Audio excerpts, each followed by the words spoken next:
And I heard chasing clout, and I don't do this for the fame. I put that on my name, legacy what it's about. And that ain't gon' never change. Yeah, yeah, yeah. I get to the bad like it's all I know. Been as far and moving fast like it's all I know. Do 100 on the dash, yeah, that's all I know. Peace beside me, yeah, she bad, yeah, that's all I know.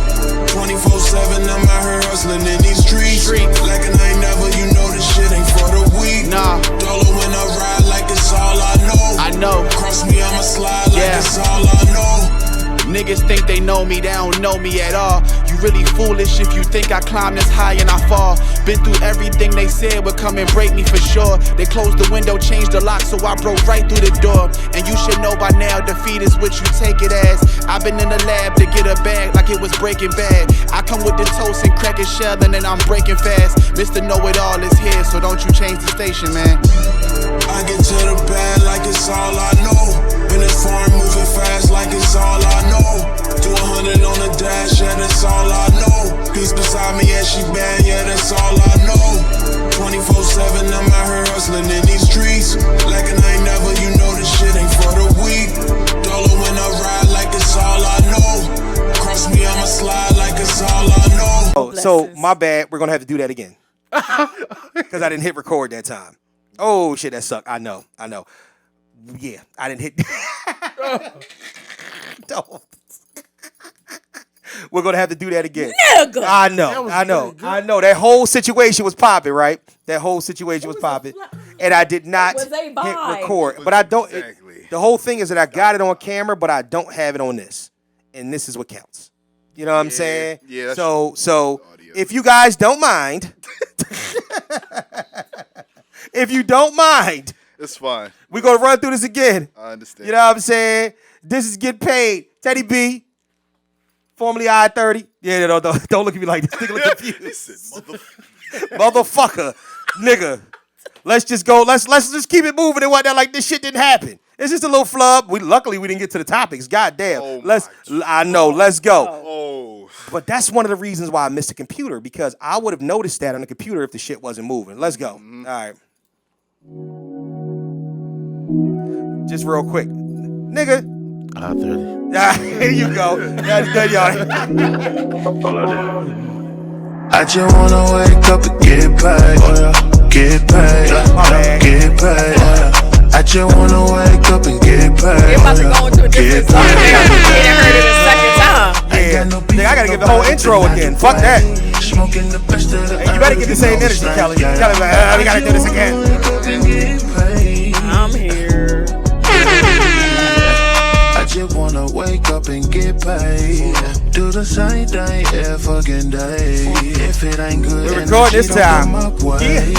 Don't really need nobody in my space. Don't need nobody in my face either. These days you don't even know who fake either. Y'all just some pawns in a pawn, alligator eater. I'm a breadwinner, chicken dinner, watch it all heat up. I'm by my bread, little bit fuck your head. You can close your legs, I'm by my money. These niggas be funny, they think we beefing, but we not. Not cooking no ramen. I got one thing on my mind when I wake up in the morning. I just wanna wake up and get paid. Get paid. I just wanna wake up and get paid. Get paid. Get paid. Ain't got no beef with nobody, been out the way. Smoking the best of the herb, you know it's straight,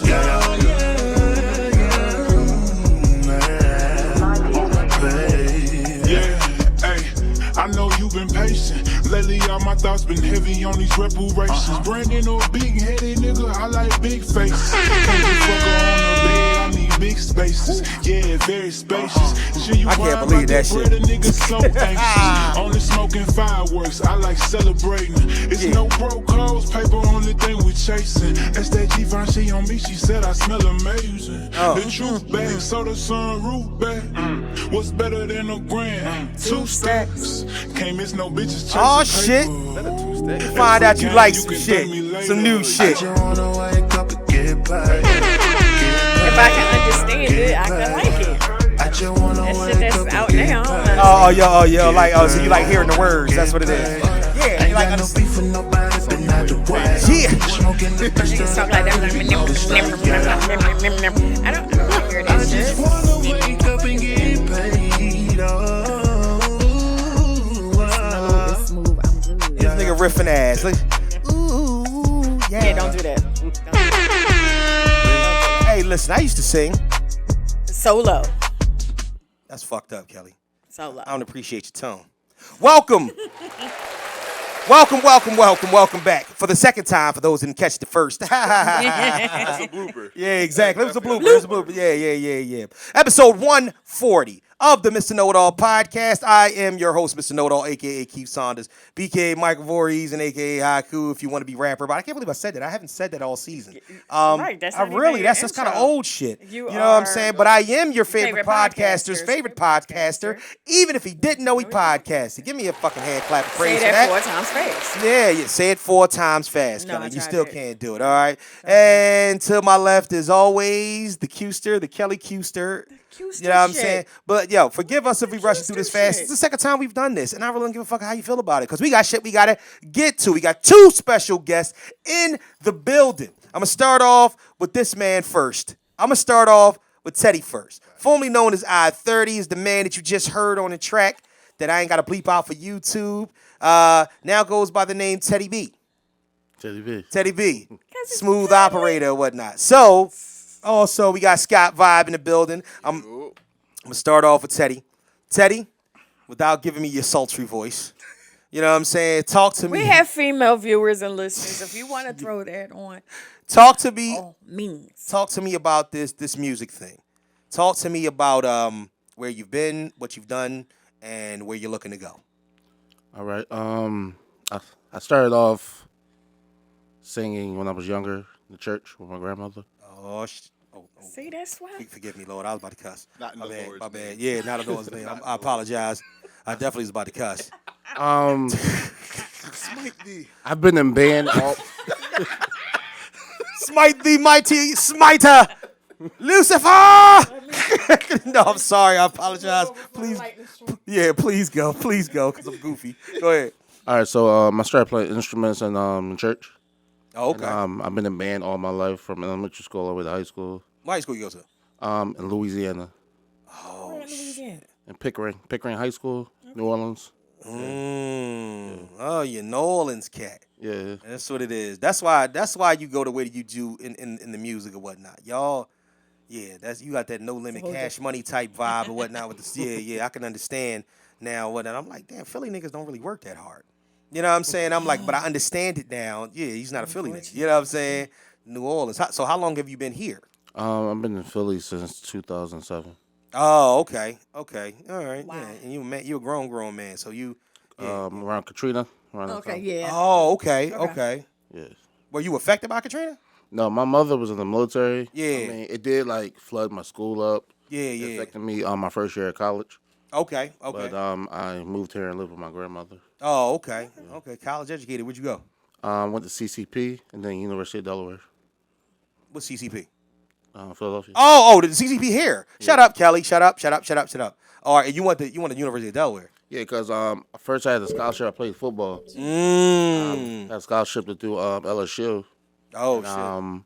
What happened was since the flooding, they lost transcripts and whatnot. My aunt, Wow. she worked at CCP. And she got me in there. Mm. So I took the basic classes. Mm-hmm. And then when the time came, they asked me that I wanted to go back to Louisiana. Yeah. I said no. And, Why? I already established a life here.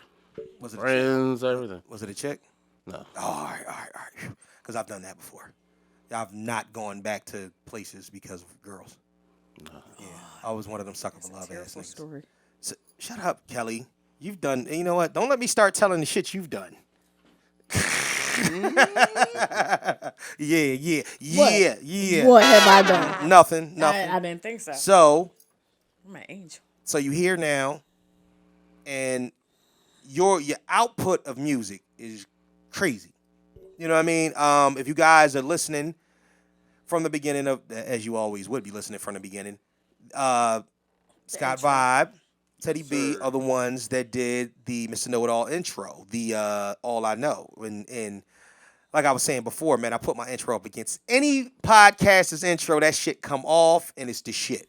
So And the turnaround was nuts. I was actually telling Kelly about that before. So I'm like, so now we know that you putting out music in a clip, you know what I mean? You're making moves or whatnot. What's your plans? What exactly are you trying to do? You know what I mean? With everything that you're doing in the music business. I want to ultimately be a producer full time. Yeah. Right now I'm trying to start my record label. Okay. Have a few people I'm working with. Sky Vibe. Star. All Stars. All Star. Shout out to Star, man. She pulled that shit out of the cut. I'm like, huh? You doing what? We got JC. A few other people. Okay. My brother. Yeah. That's the family. My brother, he's like Kanye. Oh, yeah? Oh. Crazy beat maker. He's 19 years old. Oh, Okay, shit. young man. Young prodigy, huh? He made your beat. Oh, shit. Yeah. Oh, that kid's good. Oh, that kid's good. Shout out to him. What's your brother's name? Amir. Shout out to Amir. Yeah, that kid's good. Yeah. What you call it? Did he, big guy too, he play ball? No. Oh, okay. Because I got one upstairs that's mooching off me for the weekend, my 19-year-old son. I told you he plays ball for Millersville, so he's home for the weekend before spring ball start. Get his hair done and spend my money, eat my food. And wash his clothes in my place, and then, you know, shit my toilet up and then leave. And guess what? That's what he pretty And much guess does. what? He's so you know what I'm happy saying? that he here. Well, man, He talking so much shit. He's so ecstatic. that's my man. That's my man. my Yeah, mans. that's my man. That's one of my That's best my friends. best That's my nigga. You know what I'm saying? He just gets on my damn nerves because I know why he here. You know what I'm saying? But hey, look, you know, ain't nothing like, you know, being a, you know what I'm saying? Because before, when kids are little, they just little moochers. You know what I'm saying? Then when they get grown, they just big moochers. just You know what I'm tired saying? of They the just, yeah, they just, you know what I mean? Now you're looking at them like, nigga, yeah, you know you can, you know, Get a job. save your money when you get some. You know what I'm saying? That's a whole nother topic. But, so other than that, what? So you're looking to get your label started, get everything moving. You know what I'm saying? I like to talk time periods because there's a difference between a goal and a plan. What's your plan? Have it done by this year. There you go. I like that. Because, like, honestly, dog, I don't like, see, my thing is always, next Kelly, only thing I talk about is she has to, like, calm me down. Her and my wife are like, yo, you got to chill and let things happen organically, but do what you can do about it. But I'm like, time is our biggest currency. You know what I'm saying? So if you're going to do it, have it as a plan and not just a goal. You know what I'm saying? Your goal is your goal. Your goal is to take over the world like Pinky in the Brain. That's always a goal. But your plan is what you're going to do in the meanwhile in order to make it happen. You know what I'm saying? Good shit. Moving over. Scott Vibe. Absolutely. Not My man. Scotty. Scott. Yes. Yeah, See, I didn't even mention it Not that time. Scotty. You the one. You're right. Yeah, I exactly. just want to make sure Not everybody Scotty knows. too hottie. We not. Not the wrestler, Scotty too hot. That nigga was crazy. That nigga had a visor on with a blind wig. Remember that shit? This nigga used to wrestle with a visor and a blind wig. I'm like, yo, this nigga's crazy. Tell me that wasn't scripted. Yeah, Like, come how on. can you focus? Be so focused, pulling off Looking like wrestling that. moves. This nigga was Looking doing, like he was doing a that. running man, and then he would turn it backwards to whatnot when it was time to do a big jump off the top rope move. I'm like, this nigga's crazy. I don't take the fucking visor off. Then somebody would knock it off, and you could tell it was all weird. His hair was weird at the top. It But was a mess. other than that, man, so appreciate your input on the song or whatnot that you actually took. It seems like because I'm a rapper, because I'm a writer, because I understand what it means to sit down and write a quick 16. When somebody gives you a concept about something, it's like boom, all right, let's go. You know what I'm saying? So when I heard it, I was like, oh, okay. He understood exactly what he needed to do in order to control the verse, but to add the spice onto it in order to make it happen. That's lyricism. So I appreciate that, man. So what's your plans with this music thing? You know what I mean? Same type of thing that I was asking Teddy about. So my plan is I really want to. I do want to do the producing thing, but I really want to cement my ability to, like, as a songwriter, as a lyricist, as like really one of the greatest of all time to do that. Like, I'm so serious about that. Right. Because of the people that I study. Like, I didn't just study the middle of the pack, you know what I'm saying, or like, you know, like the bottom of the totem pole type of artist. I studied, you know, Drake. I studied Kendrick, I studied Right. Cole, I studied Big Sean, I studied Nas, I studied Hov, I studied Pac, Big. Those is all cemented goats. Yeah, exactly. So it's just like when you study those types of people, and those are the people that you're modeling your style after. You're Right. like you're taking notes. I just feel like when you study the greats, you become great. Especially I agree with if you're doing that. it the right way. Yeah, I agree with that. So I mean, like, yeah, like that's I really want to go down first and foremost as like a really great, like, yo, when you hear this, you're gonna put your phone down, you're gonna stop whatever you're doing, you're gonna listen to this verse, no matter how long or short it is. Secondly, I do want to become a producer, and a well-renowned, songwriter, because I am, producing artists, and writing for artists, and it's like with the stuff that I do for them, they like it, they gain their confidence, they're feeling good with the things that I'm, helping them get. Right. And the outcome, they are enjoying the outcome, they're liking the outcome, and they want to go forward. So, That's what's up. Yeah. So what you're talking about it, and we can, go into podding. The space that we're in right now. It's a little bit different.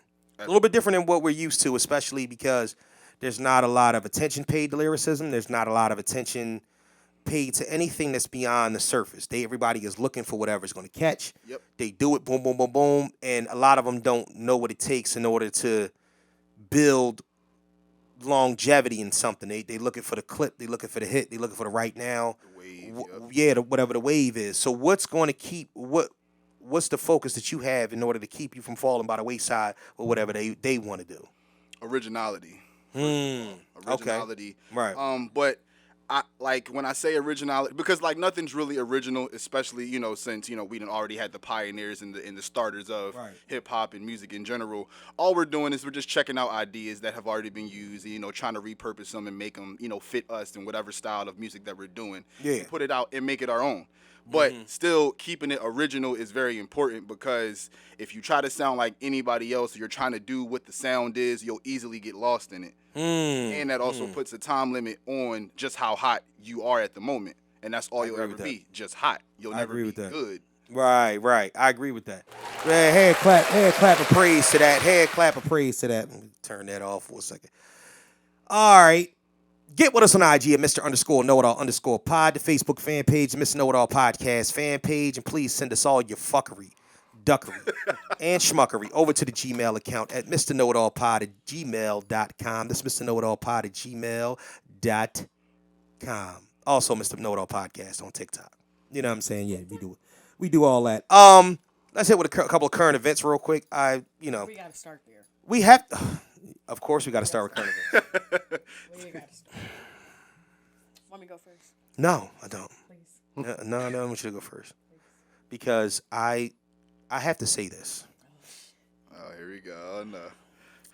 I regret to inform all of our people that are abroad that I came in here 2 weeks ago with my chest poked out, with my eagle shit on. Ooh, that stings already. Feeling like this was it. That after 5 years, once again, we was going to start that pseudo dynasty, even with a new coach. 2 Super Bowls in 5 years, it just looks good. Shit, it sounds good to even go to 2 Super Bowls in 5 years. But however, you couldn't have fucking told me. You couldn't have fucking told me that we wasn't going to win this game. Yeah. And I want drug test. I want breast tested. side test. I want the ball, the air. I want the air pressure. Exactly. I want referees lie detected. You know what I'm saying? I want cleats tested. Yes. Cleats. Thank you. Because I don't fucking How many times did they understand change shoes? how a team with the tied for the largest amount of sacks, pause, in the history of the National Football League could not catch one yellow nigga running around the field. You know what I'm saying? With a fucked up ankle. You somebody please explain to me why, how this nigga, after losing, man, the game, if it wasn't for Jalen Hurts fumbling, we would have been winning the motherfucking game 28-7. But we was winning 24-14 at the end of the first half. And the final of this game is 38-35. Let me before I let y'all go. Jalen Hurts is him. Absolutely.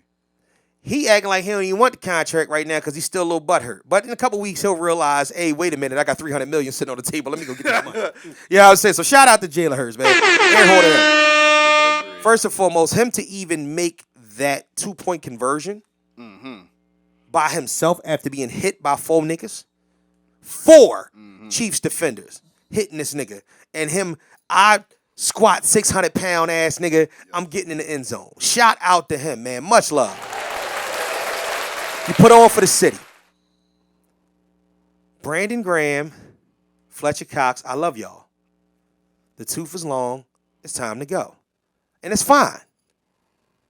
Hassan Reddick, you got gagged. And Josh Sweat, you coming into your own. I can respect all of this. I think I'm butthurt. And maybe I'm putting on a little bit for the podcast because I kind of took it on the chin. I want to talk to Cal. I want that pause big time. Wow. Crazy. Let me shut up. Let me talk. Can I talk to Cowboys fans for 1 second? Oh, God. Ew. Go Cowboys. Ew. Go. Who's a Cowboys fan? You a Cowboys fan? Oh, no. I would like to tell every Cowboy fan in the history of the world, as you was watching on the couch at home with your bum-ass B- class-ass quarterback, y'all can all kiss my ass. Because you didn't even make it past the divisional round, let alone talking to me about what we did in the Super Bowl. So, I just hate. Just at home but I just. our team play. Is you speaking? sorry. Speaking to the mic? Am I off? No, you're not. Wait a minute. Hold up. Go ahead. Talk. All right, there you go. I'm about to say, what the fuck is going on? Yeah. But I mean, at the end of the day, they were at home watching our team play. Yes, they were. Yes, they were. So they can kiss my ass. All right.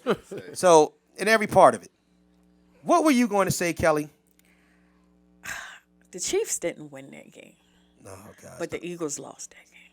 That's a great way to put it. Round of applause. What about the Devontae Smith catch? What about it? I swear he was in and had control. The nigga caught the ball. Both. Start bobbling out of They balance. called it a catch, right? No, they called that a drop. They called it Dallas Goddard one a catch. Both of them were catches. See, Yeah. what I harken There was back somebody was paid off. Somebody was paid off. Every time the Made up Chiefs for scored and they Jalen looked up Hurts' to that press fumble. box, I seen exactly who had money on that game to win that. Oh, Yo, you look at that press box, that'll tell you everybody that you need to know who's going to win that game. I don't want to put not too much on everybody else when it came down to it. I just think that there were certain decisive factors. I lead back to the David Tyree catch. Nigga caught it with his helmet. You know what I'm saying? They called it a catch. Devontae Smith caught the ball against his helmet, had control of it as he fell to the ground out of bounds. The ground can't cause a fumble. If you have both feet in possession, in bounds, I don't know what the fuck a catch is anymore. I don't know. I think it's just one of them things. Super Bowl, every year it I needs get to be confused redefined. about what the fuck a catch is. Every year they redefine it. Every year they redefine it. I don't really have too many complaints about all the shit that happened because there might have been one or two things that swung our way. Miles Sanders might have fumbled. You know what I mean? Jalen Hurts did fumble. But if y'all don't kiss every part of my ass about that fucking holding call at the end, that was madness. That was madness. That was madness because that happens on every play.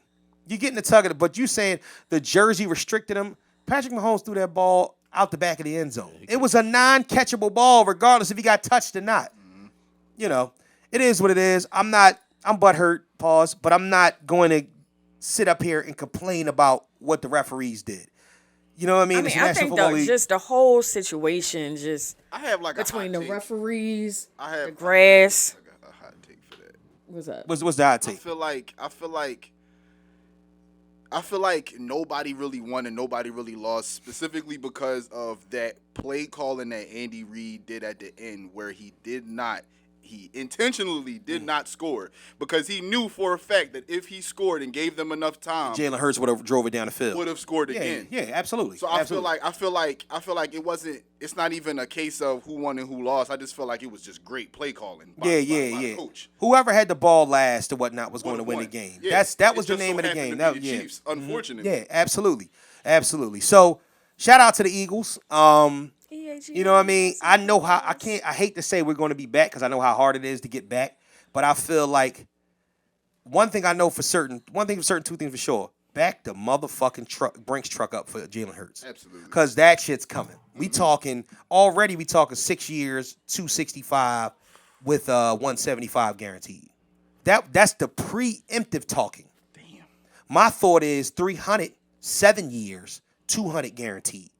Let's just round the number off. And the reason why you stretch it out to 7 years is because you get more money on the cap hit in order to give to everybody else. We need to keep Chauncey Gardner-Johnson. He has to stay. They said they can't. Huh? They said they can't. Who said they On can't? ESPN this morning. Fuck ESPN. What can't. did the Eagles say?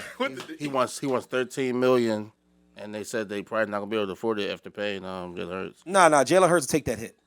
Jalen Hurts will take the hit and say, give me $250 to keep Gardner-Johnson. I guarantee you he will. They about to lose Miles Sanders. Well, Miles can go. Who's gonna replace him? Not Gainwell. We got a 10th pick in the draft. I don't really. Whoa, Boston Smith gone too. Scott. Boston Scott. He can go. He can. I love him, but the Giants want him to be like their backup. The Giants want him because they're tired of him whooping his ass. I swear, the Giants is like, yo, Eagles, I don't give a fuck. We want Boston Scott because every year this nigga comes in our building and beats us. He's like, nah, we're not dealing with this anymore. So they want to take him off our hands, and they might. This is my thing. We got 2 first-round draft picks, right? And I don't want this to be the football play. We can move on to something else. I honestly think that, first and foremost, Dijon Brown from Texas, they talk about we want to get him at 27. There's no fucking way we're going to get him at 27 because the Cowboys are dick eaters, and they won't let us get him at 27. They just won't. They dick eat too crazy, and they'll take whoever we want. But we don't draft a running back at 10. Don't get me wrong. He's amazing. But I don't want to draft a running back at 10. My thing is that if there's any way that we can make a trade or get some second-round picks and maybe get him, maybe move up and maybe draft again at 18, you know what I mean, and then pick him up, we can have a dynamic running back, you know what I mean, rookie, that would help us move forward. But I'm not really sweating that too crazy because, believe it or not, I really feel like Kenny Gainwell's a monster. I feel like Kenny Gainwell, the running back coach is what. See, people are sleeping on Kenny Gainwell. Who the fuck was making all the noise in the playoffs? I'll go get Swift.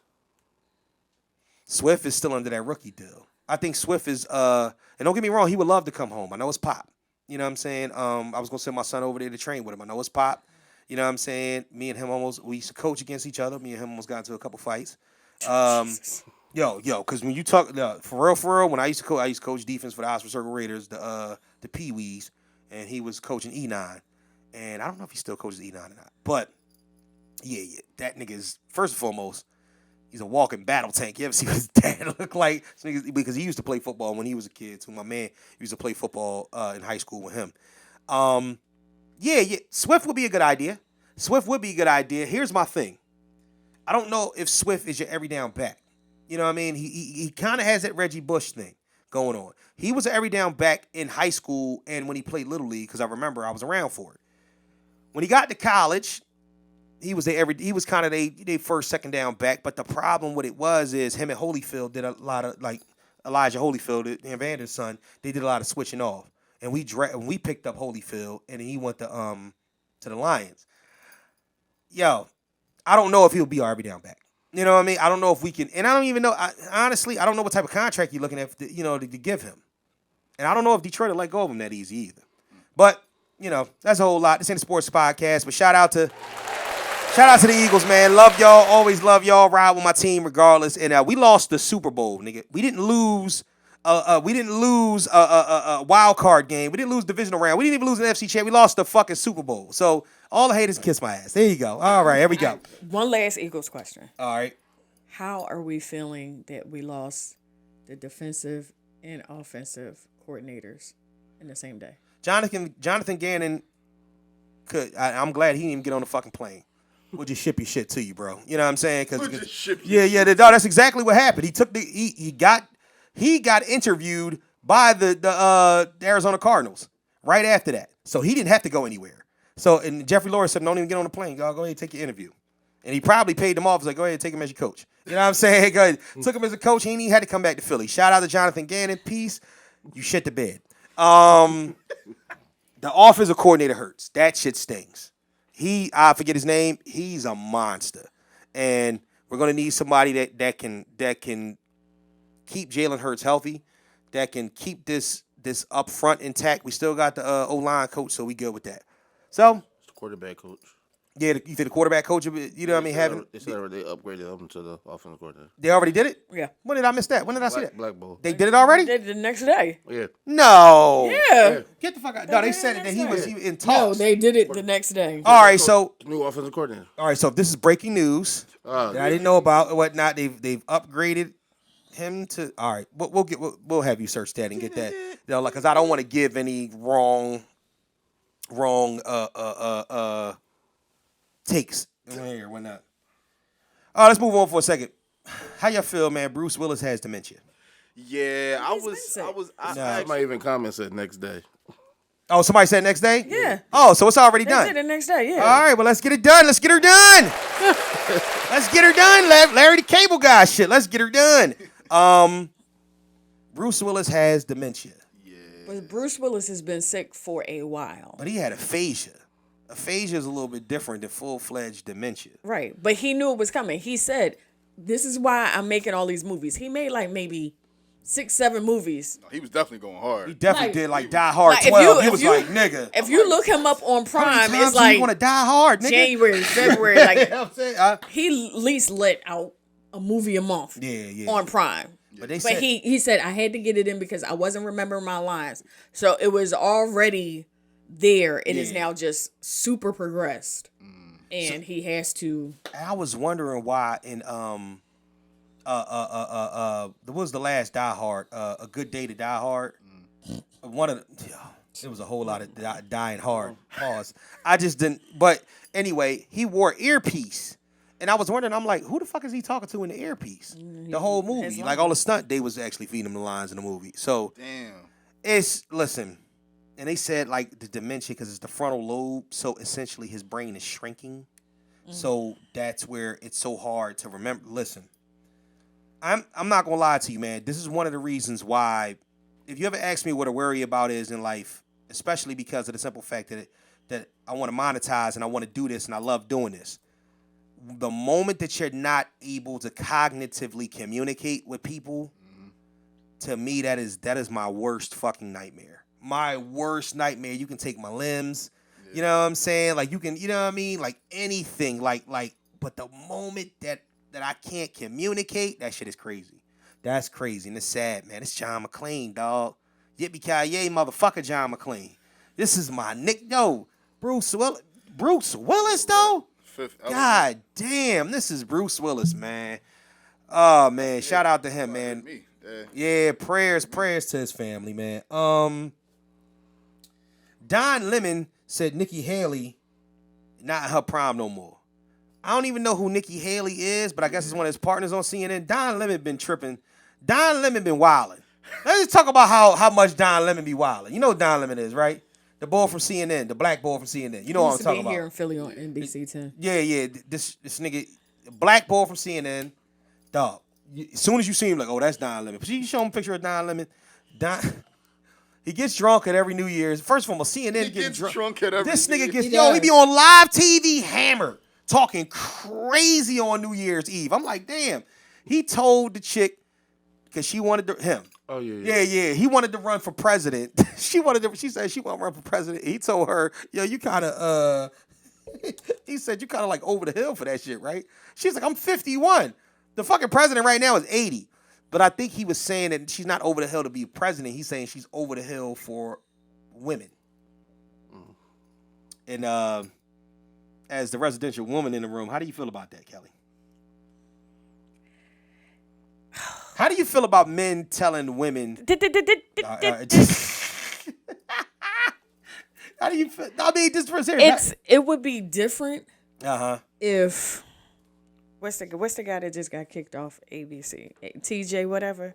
Oh yeah, what from Good Morning America? Yeah. Well, that's ABC. All right, I can't think of. Shut the fuck up. Go ahead. it's a different the same words Right. is a different statement coming from him Why? than it is coming from Don Lemon? yeah. Why? Why? Don is gay.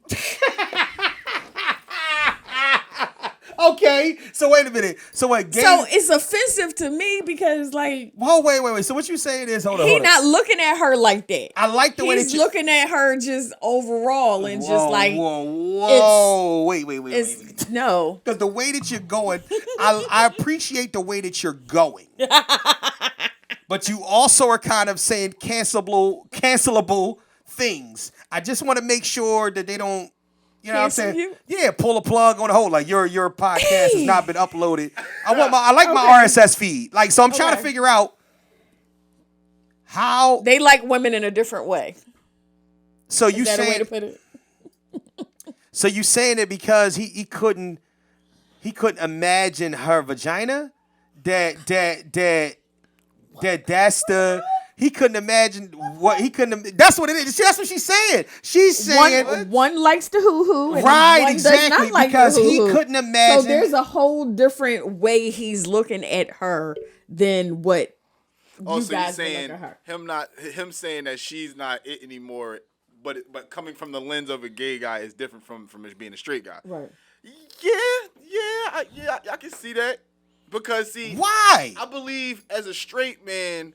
Because you can imagine yourself fucking a straight woman. So what happens is that It's not, but I don't even think it's so much I'm gonna say about it the ain't even actual- about that because I think at any age. talking to the mic, you a podcast. At any age, I'm still smashing Halle Berry. At any age, I'm still. It's just certain. It's Nia Long. It's What about Nikki Haley?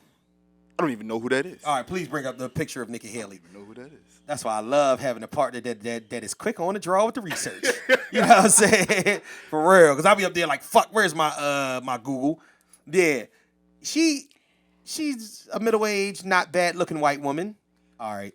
Can we see a picture of her? Don't show. You're gonna show the most fucked up picture you possibly I'm can. gonna show the first picture that comes up. So Nikki Haley, just for clarity on who Nikki Haley is. Right. Nikki Haley is the former governor of South Carolina. Yeah, we know. Okay, and she is looking to possibly Puts another Run lens for- on it. right. All right. So what you about to see? Go ahead. This.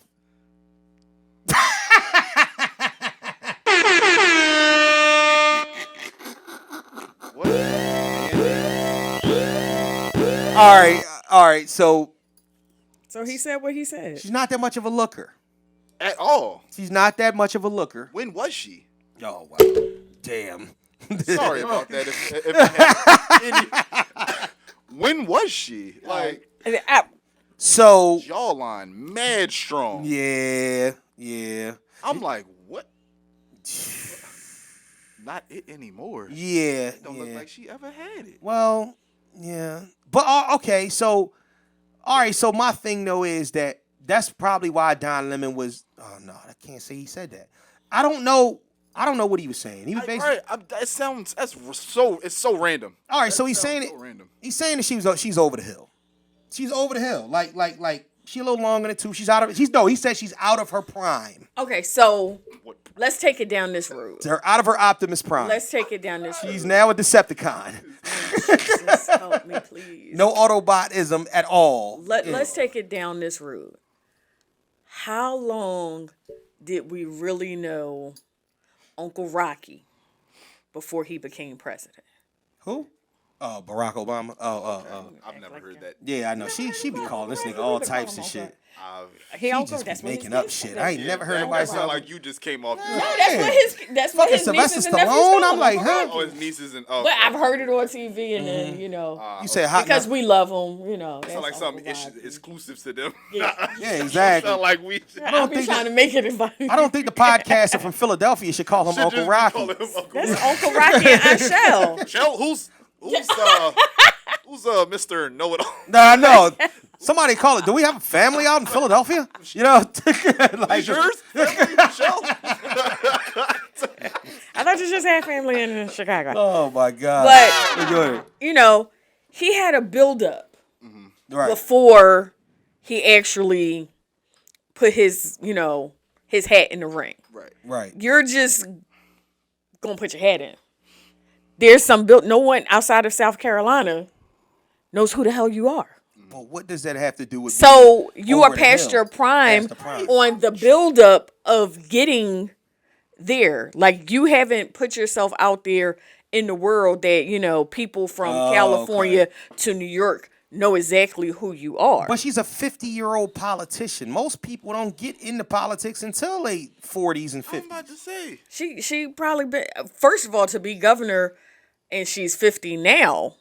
You've been doing this. Who's piping governors and politicians like that? Like on the I think, but see, and that's the whole thing. But the thing is, when they feel like they have, like, especially with Barack Obama, when they feel like they have that person that can potentially get to that office, they start taking them around. They start making them rounds. So for Barack Obama to actually speak at the Democratic National Convention, that's putting him on the world stage. Okay. And that's allowing not only the United States to see him, but the world to see him. Unfortunately, I've watched the Republican National Convention. You've Bitch, who watched you? the Republican National I've Convention. had to. Like I would have fell asleep. What the I've fuck? had. What First kind of all, who am I on this show? The old lady. I'm sorry. I love you. Damn. You're not old. Because you be doing the old lady shit. But Who the fuck watched the Republican National Convention? I ain't even gonna lie. That definitely is a testament to you. That's crazy. You got a point with that. God I'm damn. drop it like this. Go ahead. Who am I on this show? You're the I'm researcher. your exactly. Yes. So when we have these conversations, You got it, somebody yeah. has to have the information. So what you telling me is you don't enjoy doing any of that. Fuck no. You do it for the purposes of the show. I love you. I love your That's even dedication. better. Yeah, that's I love your motherfucking dedication. Because you're not gonna watch it. Goddamn right I ain't watching that shit. Republican what? You Bruh. must be at Republican. I have to watch it because I work with people that aren't as beautifully melanated as myself. And I need to know what they're talking about. Yeah. And then, especially with the last shit that we've had to deal with, Right. there's gonna be some jokes to be had. So I got to watch it. Yeah. So I was watching. And I watch Saturday Night Live because, you know, they gonna joke about it too. So we can move on. We can move on from this Please, in a second. I was let's watching Bill Maher last night, and he was talking about how, you know how every time you watch TV, you ever watch just like the shit that they be showing on like C-SPAN and stuff like that from Parliament from other countries.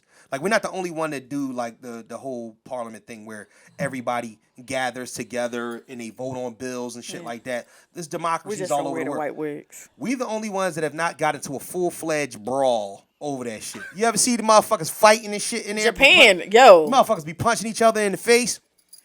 Japan, throw a shoe and then punch. They saying that because we're the most It's sophisticated that hilarious. we've never had to do that, but I think that we're one step away from motherfuckers fighting. Oh, sure. I'm waiting. So We're getting a little closer. who would you like to see punched in the face first? Donald Trump. Sarah Huckabee Sanders. Okay, I could go with Yo, that too. I want to see her get punched right in the fucking mouth by like a strong like AOC. AOC need to punch Sarah Huckabee Sanders in the face. It's on and popping. She's and out she of gets control to it. too. You know what I'm saying? I'm sorry, y'all, too, if we talking politics and you know what I mean. The We'll move on from that. But that's who I would like to see punched My in the last face. part of that is I saw a meme that says, just to note that Sarah Huckabee Yeah. and Beyonce are the same age. Yo, and you had to see this shit. You had to see. Did you see it? Did you see it? Oh my gosh! Please bring it up. Sarah Huckabee Sanders looked like Louis Anderson. You know who Louis Anderson is? Hey, you know what I'm saying? Remember, now I'm on fries from fucking Coming to America. Yeah, now I'm on fries. Hey, no hitting in the ear. That dude. Yeah. Yo, is this what all politicians look like? These bitches is bad, bro. It is not. Look, let's look at that shit. They be so Talking about black don't crack. That's bad. badly. And that's a mean. You know why we can talk about her like that? Because she's the devil. She's a mean ass. You know woman. how She some was- white people just got that racist look to Yes. them? Oh my God. Like they just got that.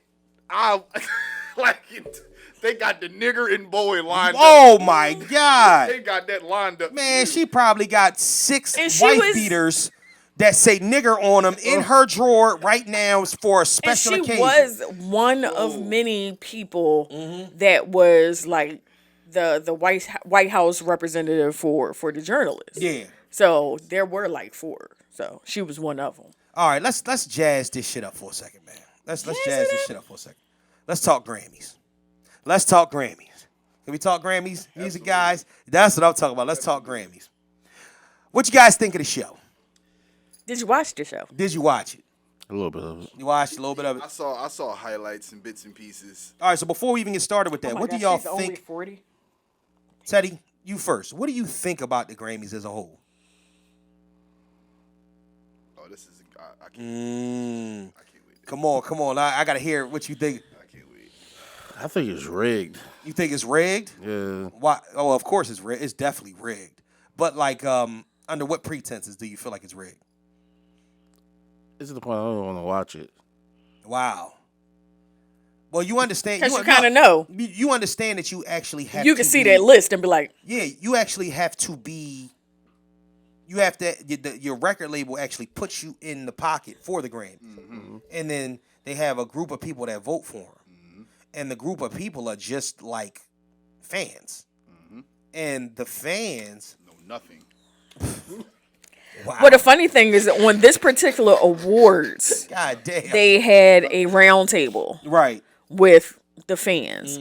And so everybody, there were, I don't know how many, people nominated for the record of the year, but there was at least 10 people around the table, and each person is given their reason why this album should be record of the year. Now, with what you just said, on top of that,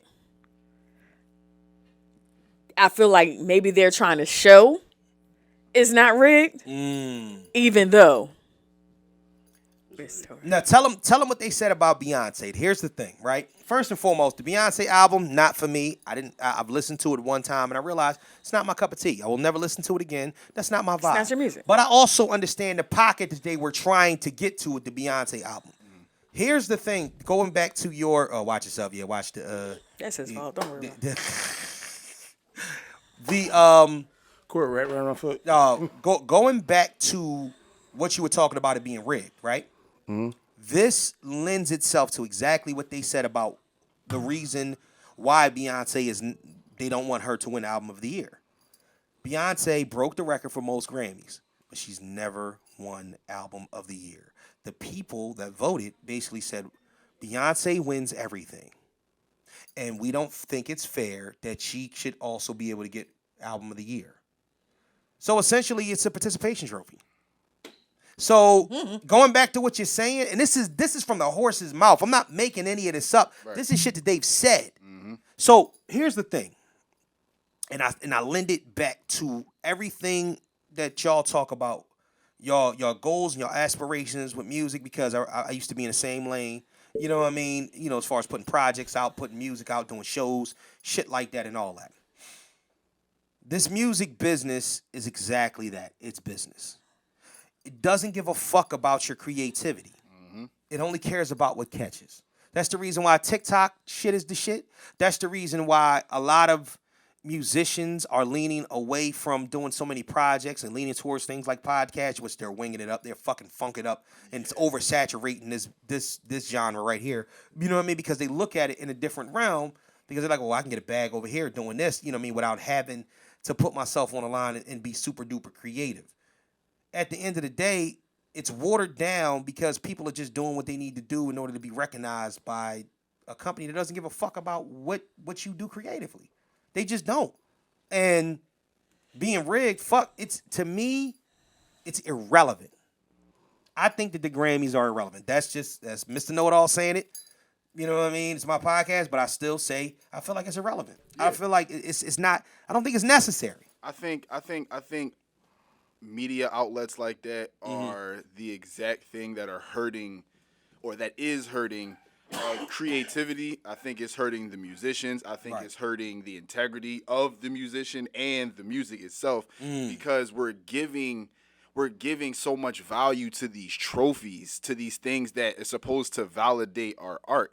And it's like, fam, yeah, you might win album of the year, but it's like you will never understand what it's like to come from a basement where you didn't have top-notch quality. All you could afford was a $250 studio bundle from Guitar Center. Right. You didn't know how to mix. You didn't know how to edit. You didn't know how to do any of that. Right. It's so like to you, it means a lot more to even win something like that. But like at the same time, I say don't give too much credence to stuff like that, because it doesn't mean anything. Because even if you don't win, that doesn't mean that your album wasn't good. Ooh, that's what and it's like that's what I hate about it, because it's so many. It's not even just the Grammys with the BET Awards, the AMAs, the VMAs, all of these things. AVMs. I mean, like they're going above. LNOPs and But PVAs. the AVMs are the porn Like, movie who- awards. I'm sorry, but I always have to stay bring talking about them, because too. man, like it's just like I think number one, I think it's a reason why there's all of these outlets, and when I look at who runs these outlets, they don't look like us. How many nominations are there? how many what? Nominations. There are, I think there are only 9 televised nominations, Yeah. but I think that there might be more than like 25 actual awards that are given out. So a lot of them are given out pre-show. Right. So this becomes like a concert thing where with an award splashed into it. So it's like a 5-hour event, but the majority of the awards are given out before they even go on TV. But that is even like that with the Oscars, because they have a lot of awards that they Yeah. do that. My question is, who do you think the award means more to, the artist or the record company? Of course, the record company. Of course, the record company. Yeah, we know. You know, The what artist is just up there like, Yeah. thank my mom, thank God, thank Yeah. everybody that was a part of it, and da da da da. It's like, I mean, it's a payday, because I'm pretty sure those contracts have I mean? You incentives. can tilt it up a little bit. Yeah, from the base. You know, there you go. Yeah, that's it. All right. Yeah. Like, I don't even think like record of the year. It's almost like the kind of situation that happens with the Oscars and the Best Actress. For like 3 Best Actress straight, they've won, and then their husbands have come out having affairs. It's like some kind of jinx. It's crazy. What? Sandra Bullock, Halle Berry, and I forgot who the other one was. But they won like 3 years in a row, and each one of them, like maybe a month after they won, it's been some shit like their husbands court out there having an affair. The record of the year, like, you got the song, this, that, and the third, but the record of the year, it'd be the record of that year. Yeah. And you may not see this artist anytime after that. Should be like so even though Beyonce has won 32 Grammys and she's never won record of the year, Right. I don't think she's hard pressed because she hasn't done it. My thing is that, like, as even Jay-Z said that he felt like they overlooked it. They overlooked and they kind of dropped the ball on kind of seeing the division. My thing is always going to be like, no, I don't think that was the case at all.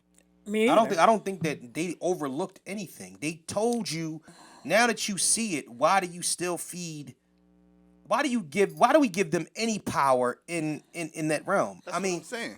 it's like, okay, Because everybody trying to put some color on it, and it's not even a color situation. It wasn't your regular Beyonce album.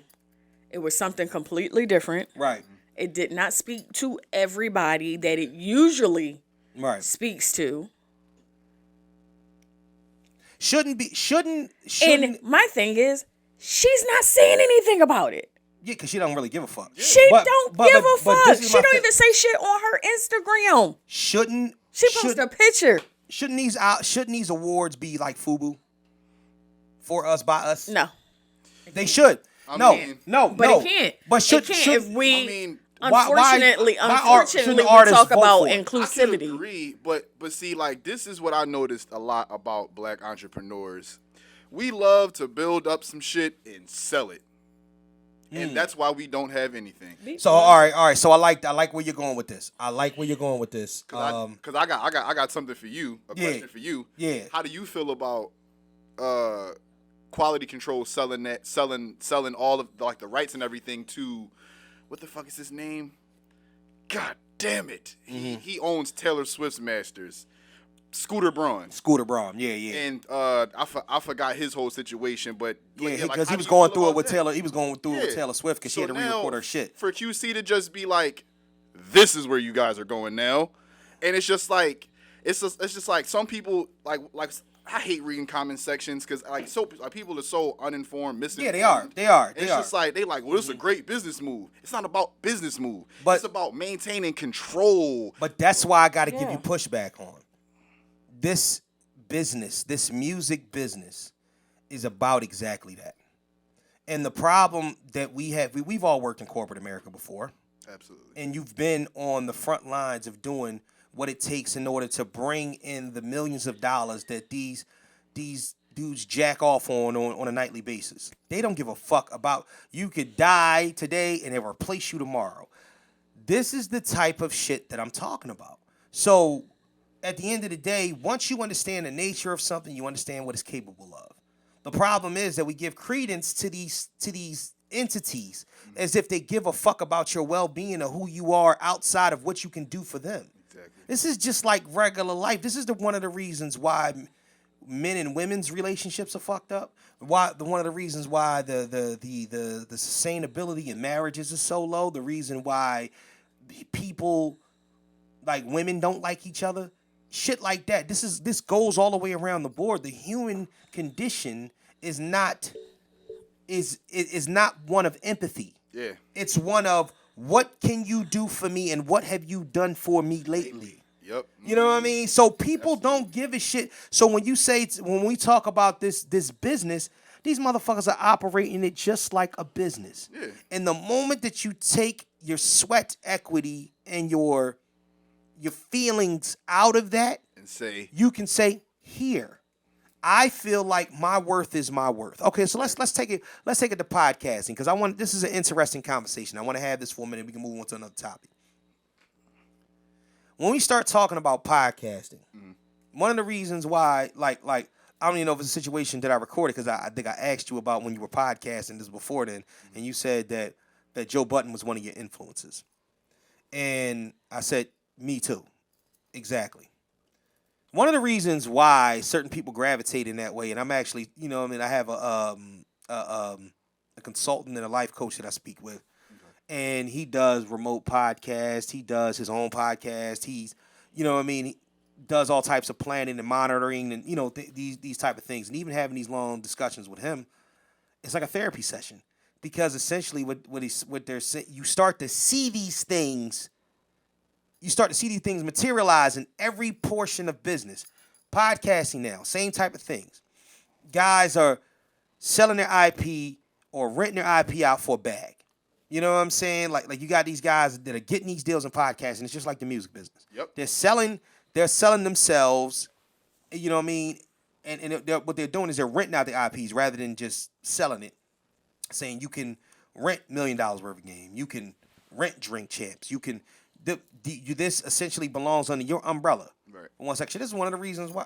Remember the discussion that I was having on the Barcast. One of the reasons why the Barcast format is a little bit different than it was before, because my other partner on there didn't understand exactly what that meant.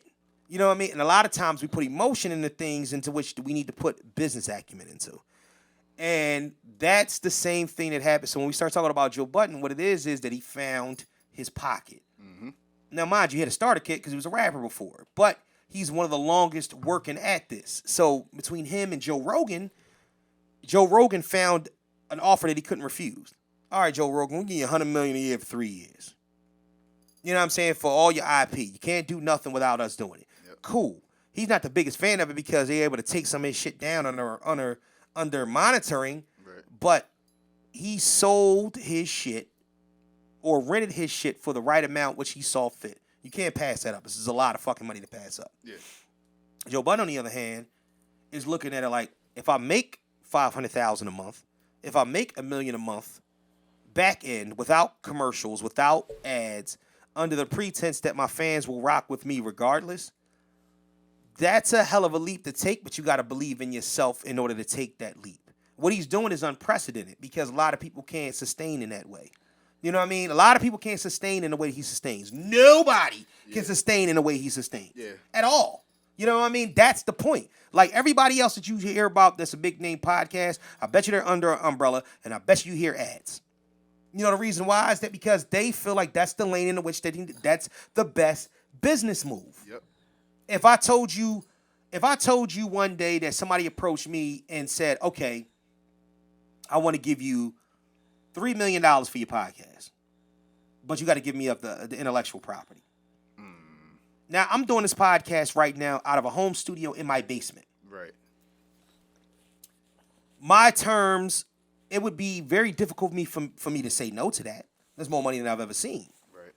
But is it going to mean that I would never be able to obtain and own the Mr. Know-It-All podcast ever again? Exactly. That's where the thought process comes in at. So when I start talking about business is business.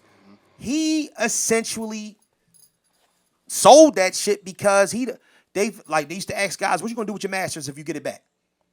Are you gonna sleep next to it?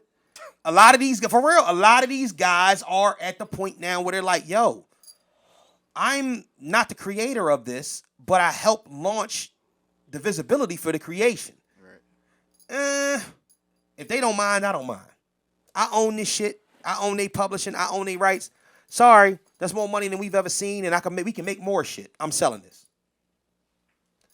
Let's say somebody offered you $10 million for your catalog. Would you sell it? I don't know. See what I'm saying? And the reason why, the thought process comes into what we feel like the value of, not only the value of who we are, but the value of what we've done. Mm-hmm. You know what I'm saying? That's a scary thought. Because we always think the people that you see in the comments, they don't fucking know shit about us. They don't know the ass from the elbow.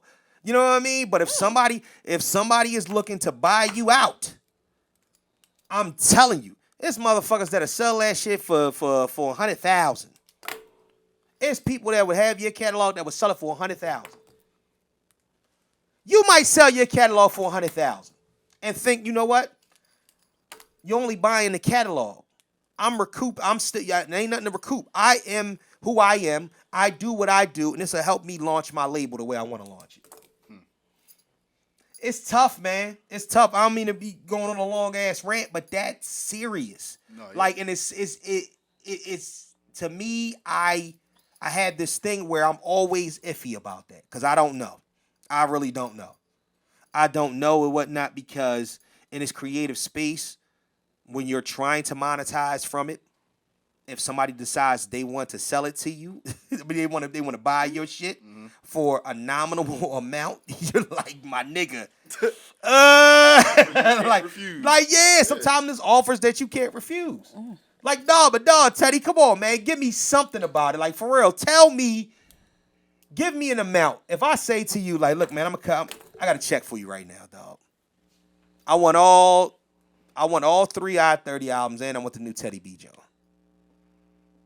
How much you want to sell it for? I want everything on it. I want the beats. I own the beats. I own the publishing. I own the lyrics. I own the cover art. I own all that shit.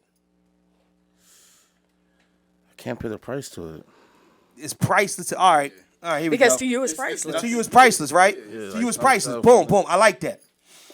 All right, Teddy. Give you $1 million. That's not even it. I ain't even gonna lie. That's not even it. Boom. There we go. That's what I'm saying. Exactly what I'm saying. That's not enough? That's not enough. That's not enough. I'm asking, all right. But just for Teddy's, something that y'all, let's say y'all got stock in it together. Y'all work together, you know what I'm saying, on those albums. And you got stock in it as well as you do. And I come to you. Because yours is the name on it. $1 million. What's the conversation that you go back to Scott with? What's the conversation that you go back to him with? Some bullshit. You want that $1 million. You want that fucking $1 million. Because I know the degree of like greatness that me and Teddy produce. Okay. Nothing less than 20 mil. For me. But see, that's less. But see, that's remember when I was talking about goals and I was talking about plans. Yeah. Now your goal is 20 mil for it to be worth 20 mil. I'm putting on the table right now worth $1 million. That's disrespectful. It's disrespectful, That's disrespectful. but it's also realistic. It's also right Here. here. right Here here, now. right now. That's tangible. Yeah. Yeah, it's tangible. Yeah. Right here, right now. $1 million check on the table. What is the conversation? And you want the $1 million check. You want it right now. What do you say? Come on, man. What do you say to Scott about this? Scott, like, look, man, you know, man, this shit worth $20 million. Yo, you need some money? Right now. Like, damn. I don't know. And we won't retain nothing from it. No, it's all mine. Damn. It's all mine. That's the part that really makes it like hard for me to get. The only thing that you keep is your name. So all right, so you could like you retain complete ownership of it. They can use the music are however we, they want to use it. Yup. Are we still able to like are we still making money off of it as well? Or No. all right, so- It's a complete and utter buyout. Okay. Yeah. It's We have complete no and utter buyout of Then what a mill is like us that, cheating no. ourselves. you got. Like, no. So no. That's what I'm saying. I mean, you explained it like that. $1 million. So I can kind of put a little spin on that. So you guys know who the Clark sisters are, of course. Yeah. So you know when Twinkie first started out writing their songs. I ain't know the names. I just Oh, know well, Clark Sisters. Twinkie is the one that's on the piano, and she's the one that's written 99% of their songs. Okay. Early in the 80s, when they were making it big and the Right. songs were doing well, she sold her catalog for a car. For a car? God damn. For a car. God damn. Her mother, being high up in the AME church, liked to beat her ass. They have a gun at least when they fucking robbed her ass? Nah, no lube. No nothing. You know what I'm saying? Just straight broomstick. Straight broomstick. Straight broomstick. Now, Was it a good car? and then now, I mean, better and be. it was the 80s. Oh, so it was It's the 80s. this is a fucking DeLorean. Because when And you get then- a chance, you need to travel back to the future and renege on this shit. That is fucked up, man. And then when you look at her catalog Right. up to today, so not just what she's done for the Clark sisters, but what she's Right. done for herself, what she's done for her nephew. Right. Her catalog is worth millions. Sold that shit for a car. All right. Church Girl How old are the- samples one of the Clark sisters songs. How old are the Clark sisters? The Clark sisters are like 60s. Hindsight is 2020. 20. Oh, man. I hate to say this because I feel it sounds like I can't wait to sell out.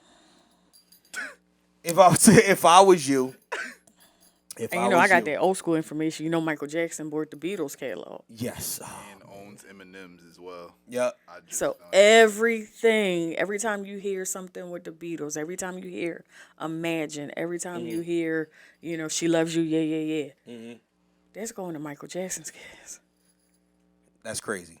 I think he sold some back to Paul, but I don't think that Michael. that's Jackson where bought- Paul and Michael fell off bought at. 100% of Eminem's. I believe that he like a bought partial, right? Partial, yeah. He had like stock in it, but at the end of the day, Eminem has made more money on music than anybody could ever imagine. Like and if he wanted to make that run again, that's what it means to be that good of a rapper and also be the white rapper. Like his shit is just different. Like you know what I mean, you wouldn't be able to do that. What's the boy name? Jack fuck is his name? Harlow? Jack Harlow. Jack Harlow wouldn't be able to do no shit like that. You know what I'm saying? You have to be amazing. You have to be that guy in order to do that shit. Wow.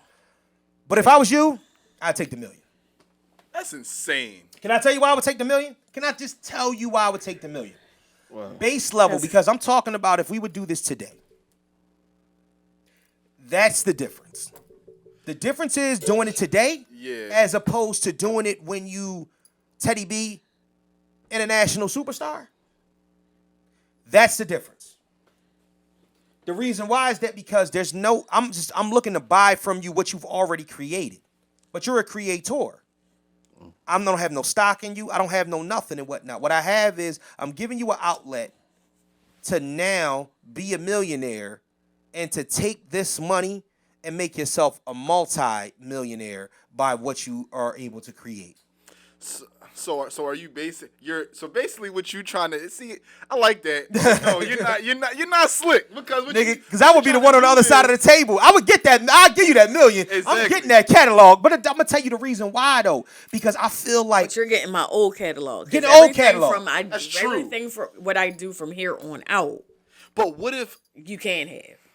see, Scott, you thinking about it too hard. That's the reason why I know for a fact that I would be. I'm trying to tell you, sell me the catalog. I would give you an extra 500,000 just to make sure that it goes through. As like a good gesture, I put an extra 500 on that. Cause you know what? Mm-hmm. Teddy had looked out for me, and he had put me in a situation where I could have sold one of my songs. Right. And I could have sold it. What was it, like 50? Yeah, I believe so. Yeah. And then Been a while now. yeah. So I could have sold one of my songs that was off of my last like flagship project, Blooming Effect. Yeah.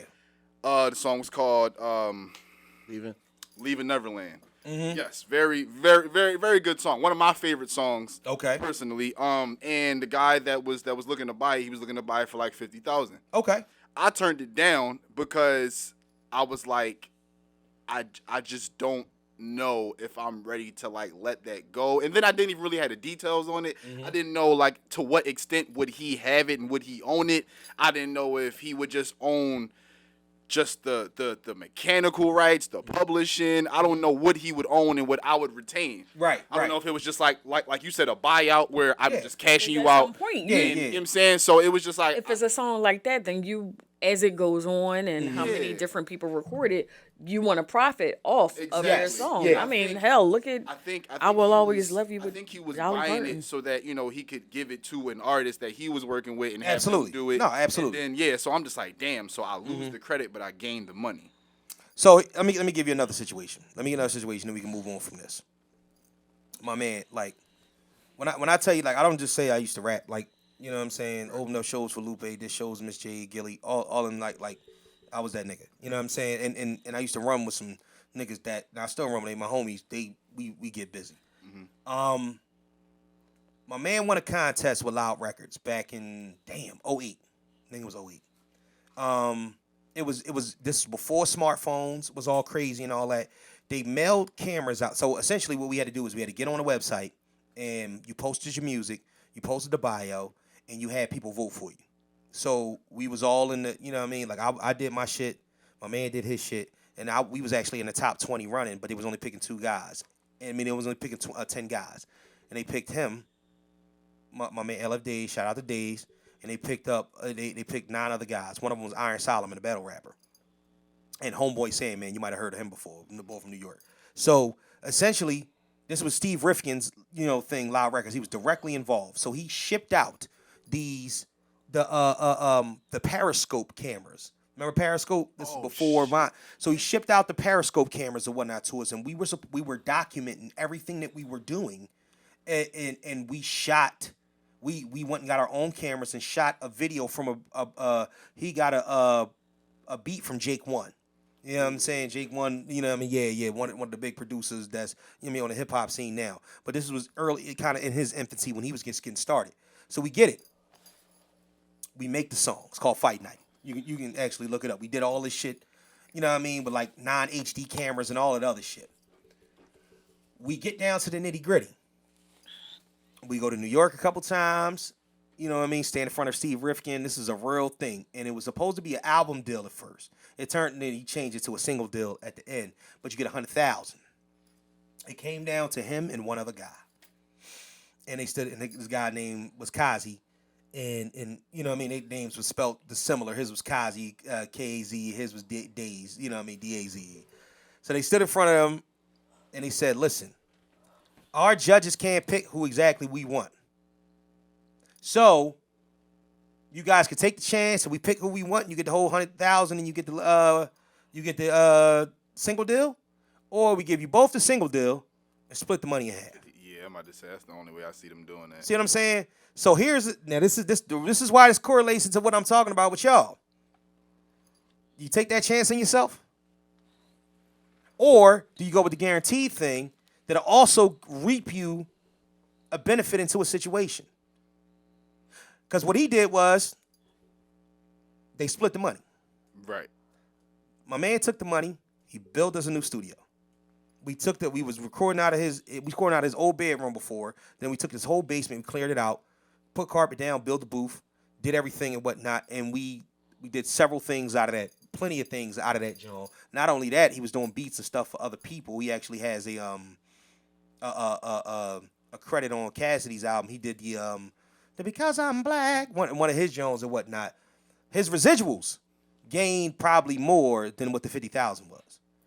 That's what I mean by the investment. Now, don't get me wrong. We could have taken this so much further. The game changed and whatnot. I don't know. I think we kind of fell out of love of what it was, what it was supposed to be. But the risk that he was willing to take by just dividing that money that he didn't have from the beginning in half, that's what I mean by taking a risk. So what I mean by, if I was y'all, I would take that $1 million. You goddamn right. Because it'll be the money that we need to get us where we want to go. Exactly.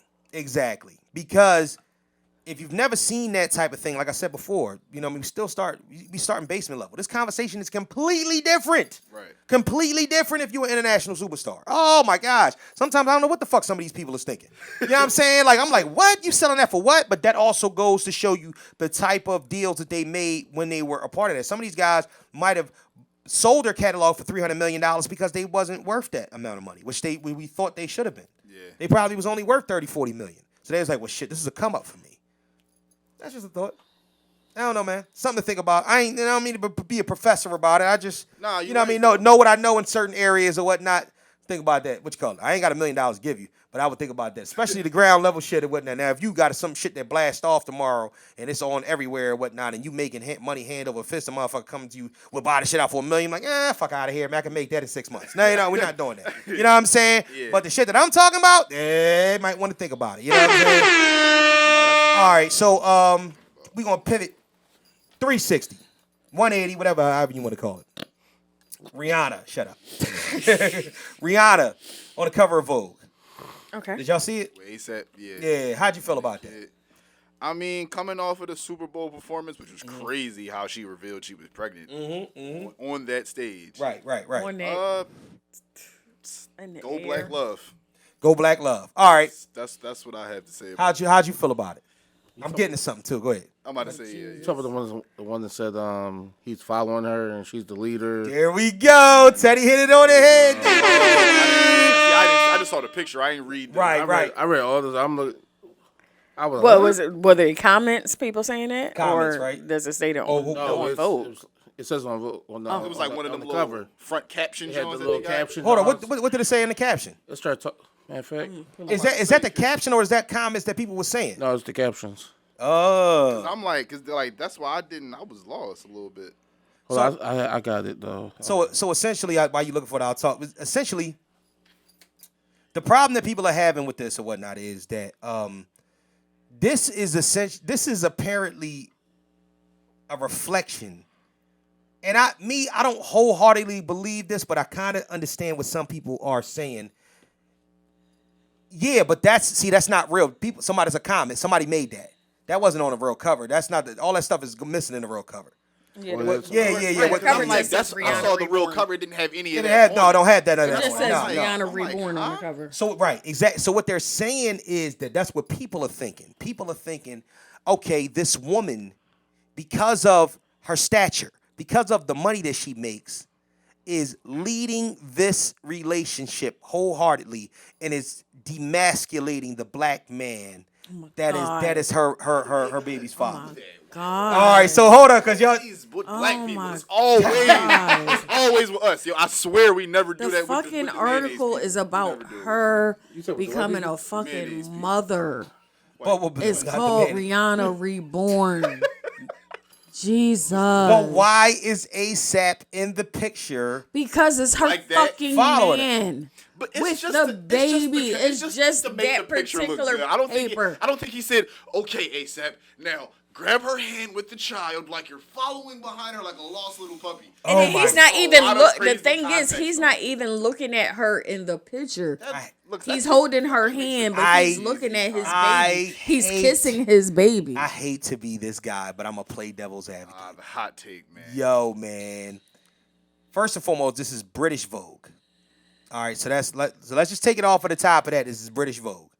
This is a black couple on British Vogue.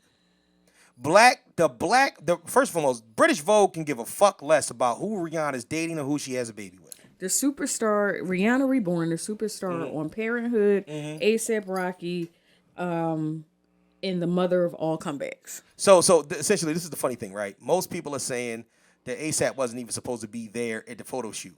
He showed up like, oh, no, you brought this nigga with you too? All right, go ahead. No, you brought him too? So we just going to get him in the back. This is my thing. If you think for 2 seconds that this is not them putting Rihanna at the forefront of this relationship, I think we're missing it. I think we would be remiss to say that. Like, that's real. You know what I'm saying? Yeah, that's real. About the way that people are feeling about this, there is nothing in not only the black community, in the community of being a superstar that wouldn't say that that's not what people think. See, me personally, I know, like, all right. So at the end of the day, we've all seen Rihanna, and we know Rihanna don't give a fuck, right?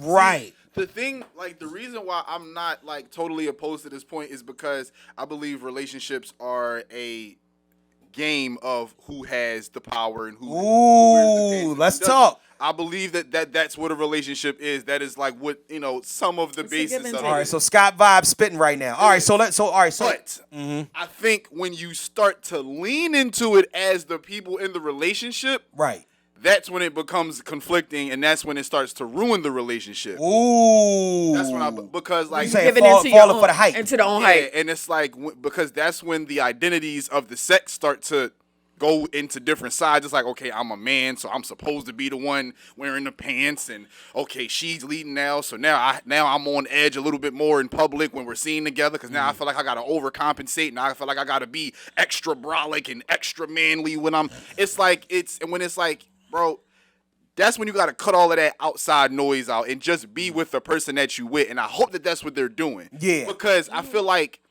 this is why I hate this era with the technology and how everybody has a fucking opinion that can be seen at public level, at public base, at public scale. Yeah. And it can, even if you say you don't care, you're going to care. It's going to creep in eventually. So everything that you're saying and whatnot is subjected to whatever the public hype is. You know what I'm saying? Which is understandable. In regular relationships. And I asked this, matter of fact, I talked about this on a barcast one day. And we talked about this, and we go crazy in that motherfucker because niggas just yell, you know what I'm saying? Because people are not really listening to the point that everybody is bringing forth. There's also a lot of alcohol involved too. But my thing is always going to be the truth in this matter is exactly what people say. Because the problem with it is even though we steer away from what public opinion is, that is the narrative for life. Because people, no matter what, have their way of thinking.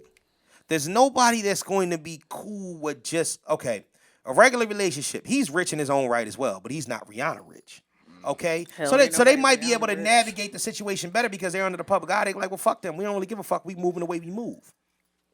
But if a motherfucker wife is making $200,000 and she's on the cover of Vogue because now she is the premium lawyer on the scene, and this nigga's making $90,000 as a truck driver, there might be some discrepancy in that household about who is in charge. You know, and the reason why it's a discrepancy about it, because the woman essentially is the breadwinner. And I say this a lot, women. But it depends on how you develop the two people in a relationship. If you if two people that feel like they both if two people that feel like they can both steer the ship, feel like they can steer the ship, then that's the issue. Personally, you know any relationships where the woman is the breadwinner and the man doesn't make as much and she respects him 100%? No. Because it doesn't happen. Yeah, because you want to know what's crazy? And the woman ends up leaving. No, because the woman ends up leaving. The woman. You don't think they do? Yeah, and it's crazy because I just saw this little clip. Hold up. We got to hear that story. You say what you're going to say, but first, hold that situation right there because I want to hear it. Because if you're willing to talk about it, I really want to hear it. All right? Just hold it 1 second, all right? Hold on to it. Say what you're going to say. I saw this clip where it was on a podcast, and this guy was asking a girl. She was like, "Yeah, you just got out of a relationship where you were supporting a guy, and he, I guess, wasn't making money at the time, or he wasn't making as much money as her." And he said, "Why did you leave?" She said, "Because I couldn't continue to do it." And then that's when he was like, "This is why women are not good long-term support systems." Woo! Because they feel like when they get money, they are independent of a man and don't need one, as opposed to when a man is financially secure, he feels like now he can take care of a family. That's definitely a fresh and fit bar, but go ahead. It is. Right. I didn't know if you knew. I didn't know if you knew it. Nigga, it's me. It's me. Yeah, I'm saying the red pill talk is always, I'm an advocate for the red pill. I'm not an advocate for the delivery of the red pill a lot of times. But sometimes I feel as if that it needs to be delivered that way because we get a lot of sassiness back. We get a lot of women got this force field that they build up. And the moment that you talk bad about the way that you feel like things are going or the reason why they don't go that way, they strike back with a vengeance. Absolutely. You ain't shit. You are a misogynist. Yep. You're a dickhead. You just mad. You blah, blah, blah. You're a misogynist. Wait, first of all, I'm not a full-fledged misogynist. I'm like misogynist your junior. Words. What? Huh? I'm worse? That's your word. Well, no. I'm not actually a misogynist. I'm for... I'll just play one on TV. I'm for the hardworking man. I'm for the fact that I feel like leadership and I feel like understanding and relationships come in different realms and different waves. Mm-hmm. I feel as if that a lot of times men play themselves out because they lead with their pockets. So therefore, you can't be surprised when a woman it gravitates towards it. Right. Because that's what you're showing. But what I do understand is that the expectations in a relationship are always, men are the only ones that have to succumb to every portion of an expectation because now, because of the new age we live in, we're conditioned to believe that we were the oppressors. I'm not my grandfather. You know what I'm saying? I don't have a side family. I didn't do anything wrong in that realm. And a lot of times men, we get the backlash of what another nigga did that hurts you. So at the end of the day, it becomes rough when you're trying to maintain, you're trying to build yourself up the way that you do, and there's always a scuffle. There's always a scuffle. That's the reason why I say that it's easier to delegate leadership to one portion. And I feel like in 90% of the instances, it has to be the man. Because if it's not, the moment that you show weakness in that realm, it is weaponized and used against you. Clap for me for that. Now we're going to turn to Teddy for a second and let him tell his story. Because you said what? How can you identify with what I'm talking about? My mom. Okay. Okay. All right. Listen, I'm listening. Yeah, that's interesting. The audience is listening. Yeah. My mom make over $140,000 a year. Yeah. Yeah, man. And no man has a chance. See what I'm saying? I'm like, Mom, he seemed like a good guy. Nah. Why? And she probably feel like it's nothing that they can What do would for she her. say? Like, she's better than him in every way. Damn. How young is your mom? Hold up. All I gotta do is just subtract the year. Hold up. Just be like, all right. 55. My bad. No. you had to think about it. remember, I thought No, absolutely. No, I get it. Yeah, we got young moms. My mom is I'll be 40 in April, and my mom is turning 58 in June. So she's 57. You know what I'm saying? So she had me when she's 17. You know what I mean? Which is crazy. There's a time when there's only essentially a decade separating us. And it goes on for years. I'll be 45 and she will yet to be 60. No, that's not true. No, that's not true. That's bad math. I will be 43 and she won't be 60 yet. So my thing is, yeah, I can understand that portion of it, but then I think that goes back to a train of thought. Like, and I even asked my co-host here because she be full of shit when it comes to it. Because I ask her this, and she says no because I have my own, and you see your boom. Essentially, if you got a man, and that nigga does not make the money that you make. But even if you don't make, let's say you made $70,000 and your man makes $45,000. Can you respect that man? I mean, give him the complete and utter respect without you in the back of your mind feeling as if that, nigga, you just a contributor. I can drive this ship on my own.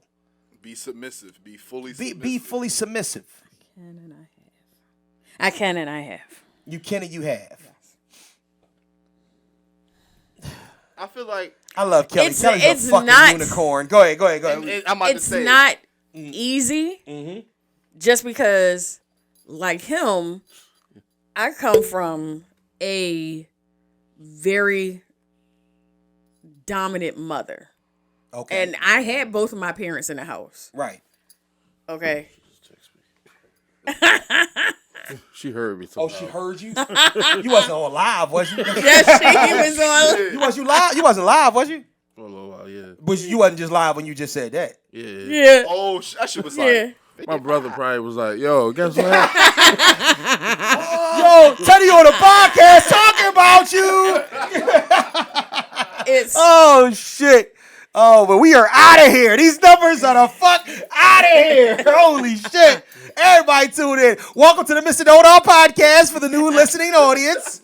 You know what I'm saying? Welcome. I cater to all audiences all across the board. Anything you want to talk about? The Gmail account is mrknowitallpod@gmail.com. That's mrknowitallpod@gmail.com. Teddy, I thank you for your contribution because now you're going to be back again so we can talk more shit. I'm going to be missing.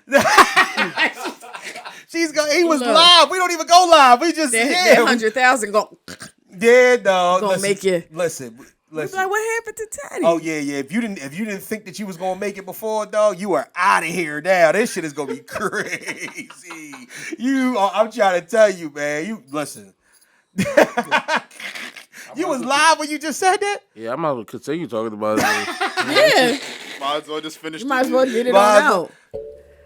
But Let him go there. yeah. Go ahead. I'll keep hitting the mic. No, I was saying I come from, even though I came from a, 2-parent household. Right. My mother was a very dominant person, and even though my dad was the head of the household, we called him the provider. That was like the nickname or whatever. I saw her doing the most. You know what I mean? But even though he provided monetarily, He more. provided, but it's a visual thing. So I saw her doing the most. I saw her paying the bills. I saw her finding the next apartment or duplex or wherever we were living at. Yes, he came home with the check and gave her the check to do these things. Right. But I saw her doing these things. All right, but here's the thing, though. As a kid, you can't really fault kids for that because a kid's mind is what a kid's mind is. My kid still will ask my wife for it first, even not knowing because she's the one I was asking that'll come up off it first and whatnot. They just know that, like, all right, mom getting got the money. Mom got the money, regardless of, I know dad got the money, but I got to hear the bullshit that come behind him giving me the money. So, The lesson. the lesson learned, you know what I'm saying? And mine was the exact opposite because I could go to my, daddy's girl all day. Yeah. I'll go to my dad. Can he turn it down? But what I am going to say is that it just, like, it doesn't work. And I think the moment that we kind of realize this, because I think that a lot of times women cap so much. Women cap so much, and I just want women to stop fucking capping. Like, stop lying. Y'all be lying. Y'all be too. fucking lying. I got a big Feminists now.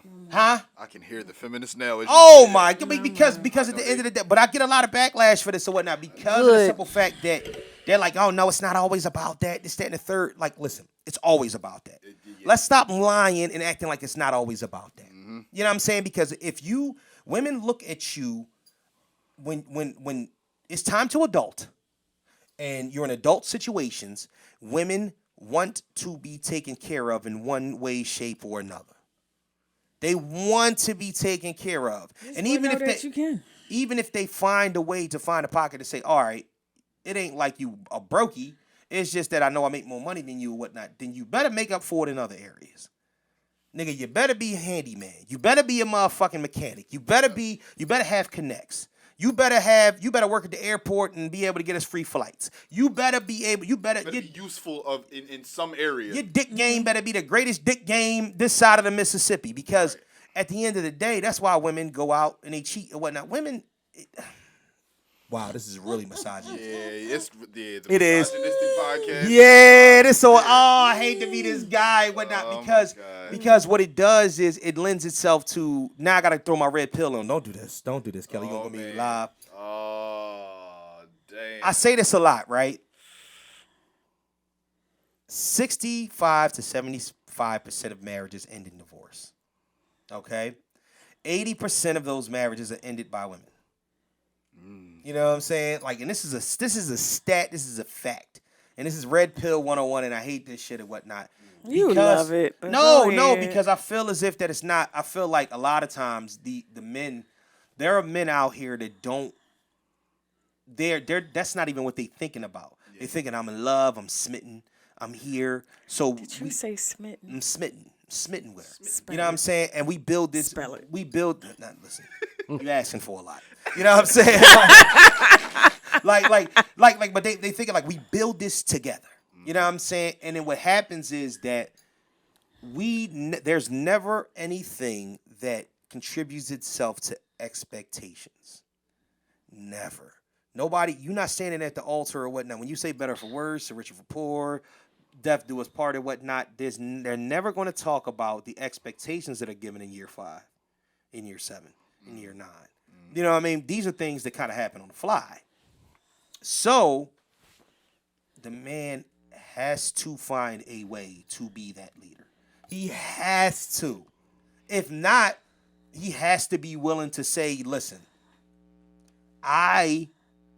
you need more than I can give to you. So you can either accept this or you can either accept my rate of growth or my stubbornness to be stuck where I am, or you could rock with me in the direction that I need to move. Because the one thing that you don't want to do is you don't want to be the person that keeps that up, because it leads up to resentment. Resentment. Because a woman is always going to be resentful. Regardless. That's a part of the makeup. But if a man becomes resentful, the moment he cracks, and when he get on, he leave your ass for a white girl. I'm done with that speech. Go ahead, Teddy. What was you gonna say? Because it seems like you got a lot more that you want to talk about with that.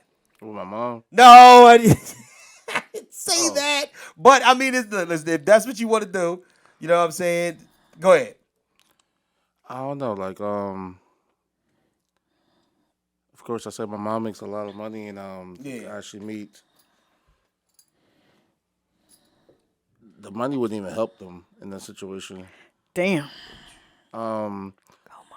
For her to they can't lead her. She's like beyond, like they can't. She's 55. I don't need to be led anywhere at this point. So what if she ran into Diddy? Ew. Well, that's a no. She said he ugly. So. No, yeah.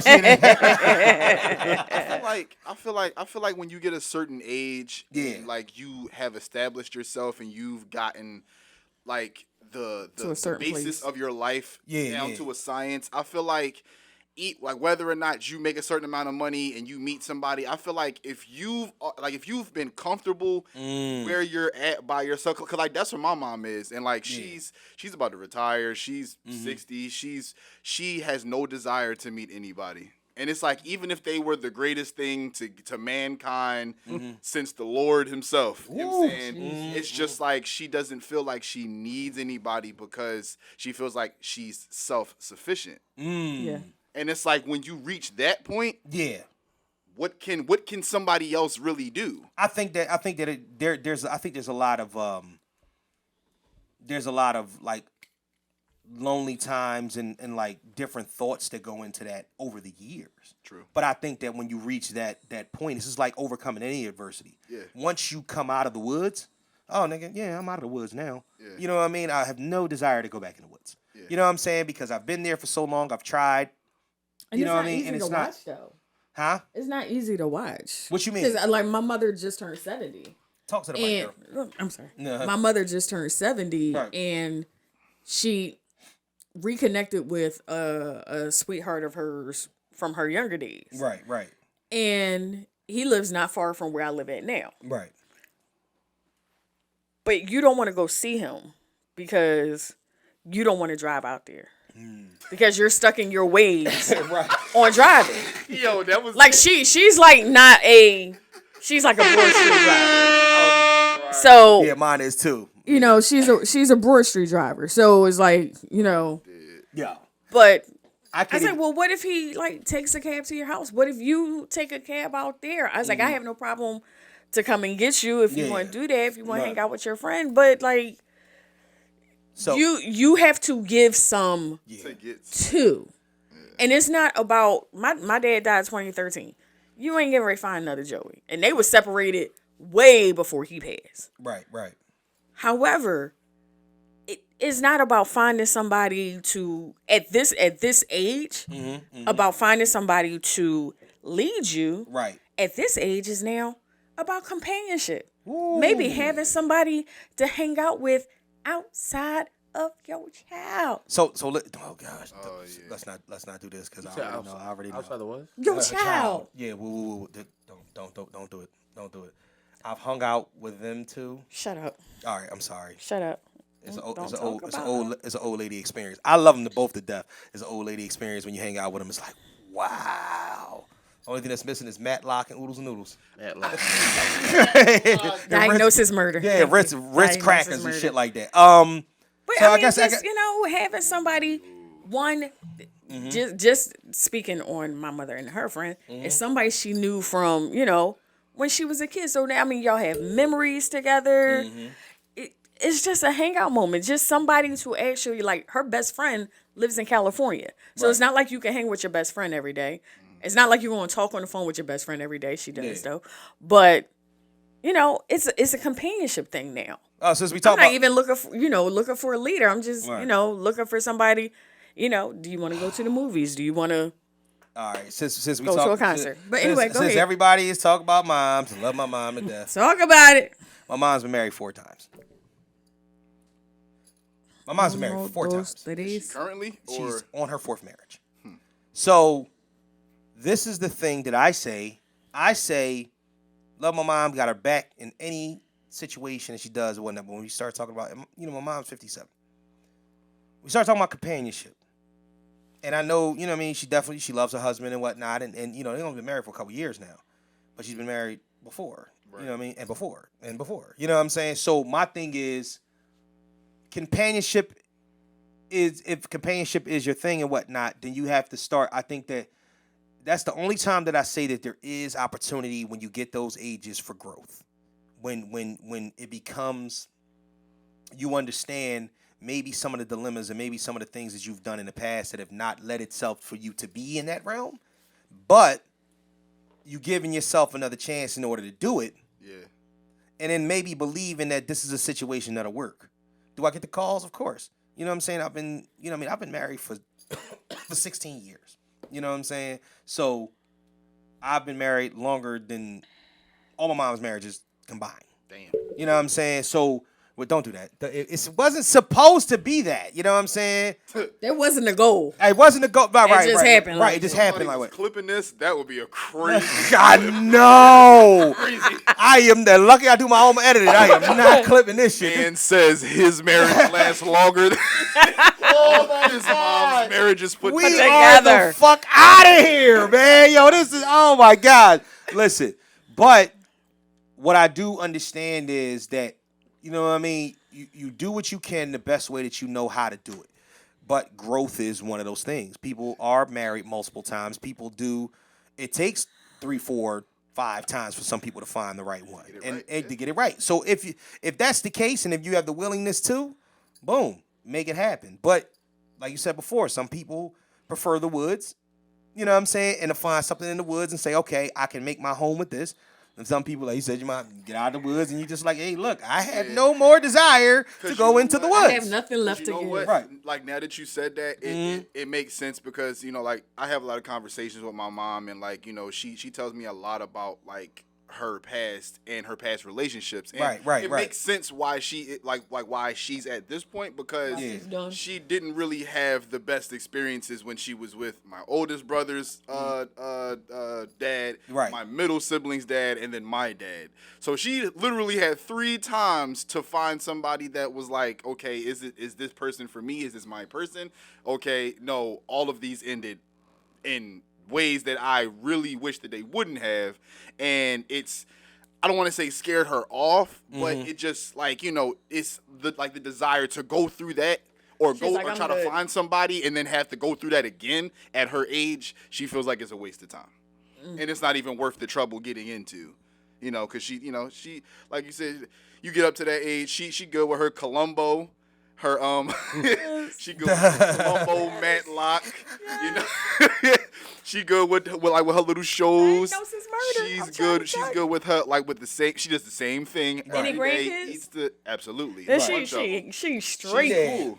Yeah. Bring the grandbabies over. No, absolutely. So it's like I think it's about what leads you up to that point that has you deciding, am I going to keep going or am I going to just be reclusive and just sit and, this is it. All right, so let's be a recluse. Pivot back to a little bit we talk about. We're going to talk about this for a little bit, then we can wrap it up and get out of here and whatnot. I'm going to be a recluse.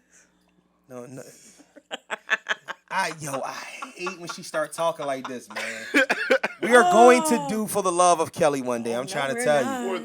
For the love of Kellie Q. We are going to do it. I promise you we're going to do it. I trademark that. Yeah, like honestly, it's got For the Love of Kellie Q. Listen. I'm straight. All right. The Passport Bros. Have you guys heard about this? Passport Bros. Passport Bros are these guys that essentially are, what they're doing is, and we talked about them. Remember we talked about this a couple weeks ago when I was saying that I'm finding there are a lot of people that are going outside of the country to find a wife. You know what I mean? But this nigga's dying. Hold up. But the Passport Bros is serious because there's a lot of backlash, especially in the black community. The backlash come Black Twitter. Women ain't trying to hear none of this shit. The men essentially are going outside of the country, Thailand, DR, you know what I mean, all the, Colombia, all these other places to find wives. They're either moving there or they're bringing them back, and they call themselves as a group of guys, and they call themselves the Passport Bros. Women, there are, you got the women that are down with the red pill. They like, yeah, I understand why, because you bitches ain't shit. You know what I'm saying? Then you got the other ones that's like, well, you just don't love yourself or whatnot. Say you just don't like black women, don't like black this, I hate that. Oh my God! When they try to put fam, stop trying to put whatever it is that you went through in your past relationship. Stop trying to put that on me because I don't want what comes with being with you. Exactly. Please. All right. So my thing is that what do you think about these guys that are doing this? I think that I know exactly why they're doing it because in all of the representations that we've seen, foreign women, they're all submissive. They all love their men. They worship the ground that they walk on. It's just, I don't want to say a better experience, but that's what is perceived. Shit. It's what it's perceived. That word perceived makes it better. It's perceived. It is. Right. It is. You have to listen to the last show where I said the same thing. Right. Okay. I said the same thing where I was like, it's a perception of what is presented to us. Yes. That, they're all about their man, this, that, and the third. I said, but you don't know what you really dealing with. She might do that until she get here. Yeah. You want to know what? I think it is true because I don't know if anybody heard about the last, little etchings of the Pablo Escobar fiasco that's been going on. No. His wife was holding that shit down when he went to jail. Yes, heard about that. She was not giving up. She wasn't opening up a word, saying anything about where his whereabouts was. She was holding. It was Escobar or El Chapo? I'm sorry, El Chapo. All right, yeah. I knew it was one of those. It was going with the cartel. Yeah. Not too much. But yeah, they his wife I'm pretty sure she would have died with them secrets. I'm pretty sure his wife would have died with them secrets if she had to. Hey, Teddy Bob said, you Your still mom- talking shit on that podcast? He said, no, I said you beautiful.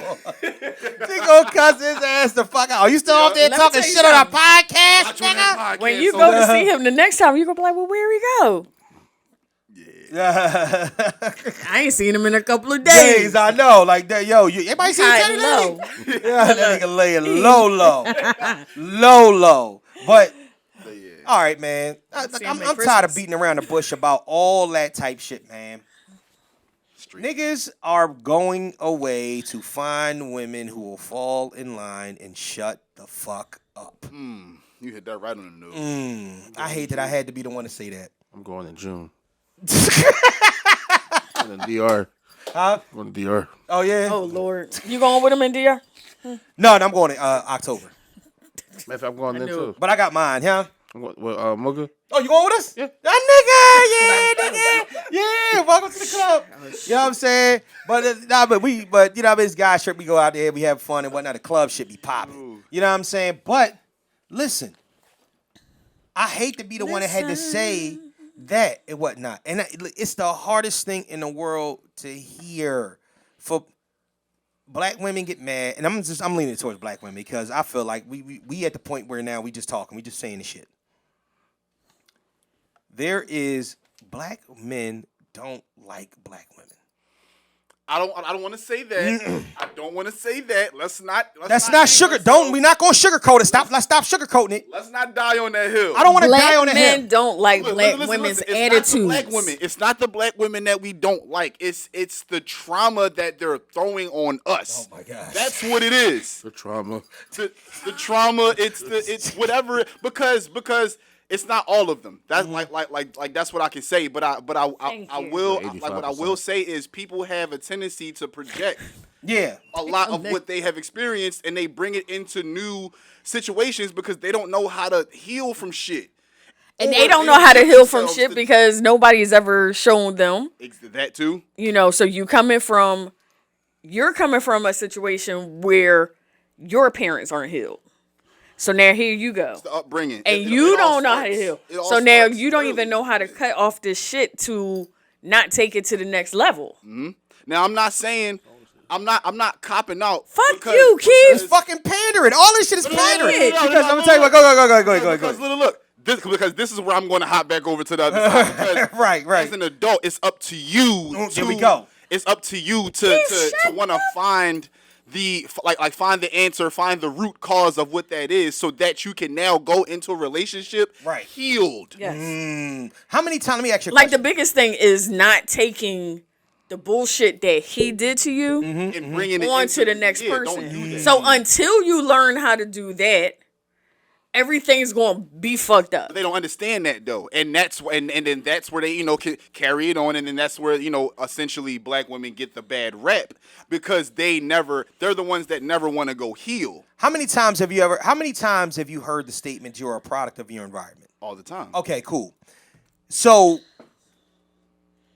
my pop is in his 60s, and my pop been on and off drugs forever. Okay, I'm talking about from the time I was a baby. I'll be 40 in April. Check this out. 40 in April. Yes, I will be. Cut it. Right? My pop, I'm talking about all my life, on and off drugs and then out of jail or whatnot. After 40 years, let's just say that he was doing it 45 years, 5 years even before I was born. How long does it take for somebody to designate you to say that it's not just about what you do? When does what you do become who you are?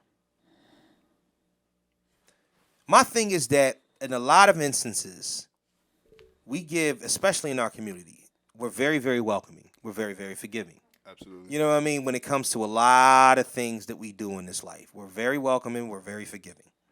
How many times is it going to take for us to stop giving the benefit of the doubt to a situation that never changes? You know what I'm saying? Like put it like this. A man is held accountable for for everything that he does. You either held accountable in your life outside of prison, or you're held accountable in prison, or you're held accountable in death. Either way, especially black men, you're held accountable. Yeah. You know what I'm saying? Your shit is going to be the shit that you wear. Period. You know what I'm saying? Because there is nobody coming to save you. You either make it happen or you fail. You know what I'm saying? When a man is single, when he's older, the accountability, that's the only time really accountability goes away for what a man has done or what he hasn't done. You know what I mean? And he kind of lives with that, and he says, hey, shit is what it is. I got a bunch of little young Jones on the side and I got my money up. I move the way that I move. Right. When a woman is single and by herself, when she's in her later years, it's all because of the fact that she didn't find the right one to appease whatever she thought needed to be necessarily appeased. Not necessarily. Oh, shit. Because I don't see it as anything else. Otherwise, you would just keep on, dating until you find the right one. How many times you been dumped? Exactly. How many times have you I've dumped? been dumped How many? Twice. How many times have you dumped niggas? Repeatedly. That's my point. There you go. You know what I'm saying? Because and I'm But not it's saying not really relationship only dumping. works. It's not really dumping. what is it? Because if we're in a dating process and I don't see that there's Oh, okay. anything, Okay. Cool. there's, we've been out on a few dates. I feel like I'm just not It's feeling just, Yeah. Yeah. you could be a homie, but I'm not talking about I'm not talking about dating. I'm talking about relationships. relationships, one. Kelly, you dumped a nigga because he was broke. Wow. I did not dump a nigga because he was broke. It was in college. You dumped No. it because of what? No. Because- Thank you. This was after Caleb was born. Thank you very much. Oh, okay. That he lost his job. Oh, he lost his job. I'm embarrassed to say.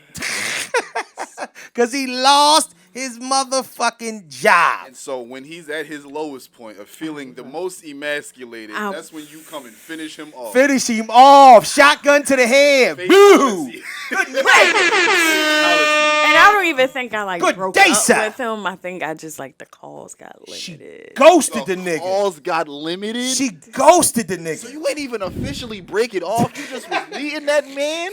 Oh no. Yo, This she was 2006, 2007. she ghosted the nigga. And then 2006 was the time we ain't had social media. So if you stop missing, like if you go missing on somebody, you ain't seeing their ass ever again. If You went missing on a nigga you was in. How long was y'all together? Damn.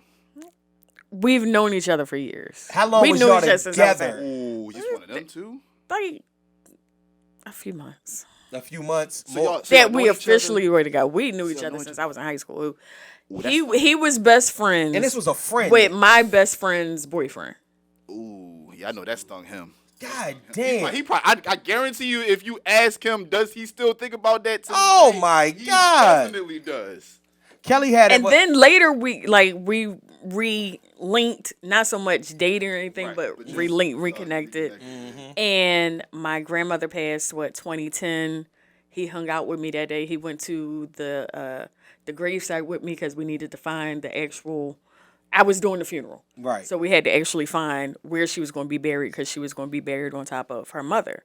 So he was there with me that day. Went with me to see my cousin so I can tell her about everything. So I mean, to this day, he's people's. But I think he still wants to be with you. no, he's married. Oh, that doesn't mean Not to anything. me. I think he still does. No, Yeah. I think he still does. Marriage. he in Atlanta. Oh, don't do that. He in Atlanta married. He chilling. What the crazy fuck? red pill that they don't That wanna nigga talking crazy now. God damn. It's crazy. Am I lying? Do you think that they was out with the Hey, I know married people He that already- like that ain't single happy. people. Oh, no. I do know these people, Married but people that it ain't is what it is. Oh my gosh. I know. What is going on right now, man? This motherfucker, this done turned to some crazy shit down here today, yo.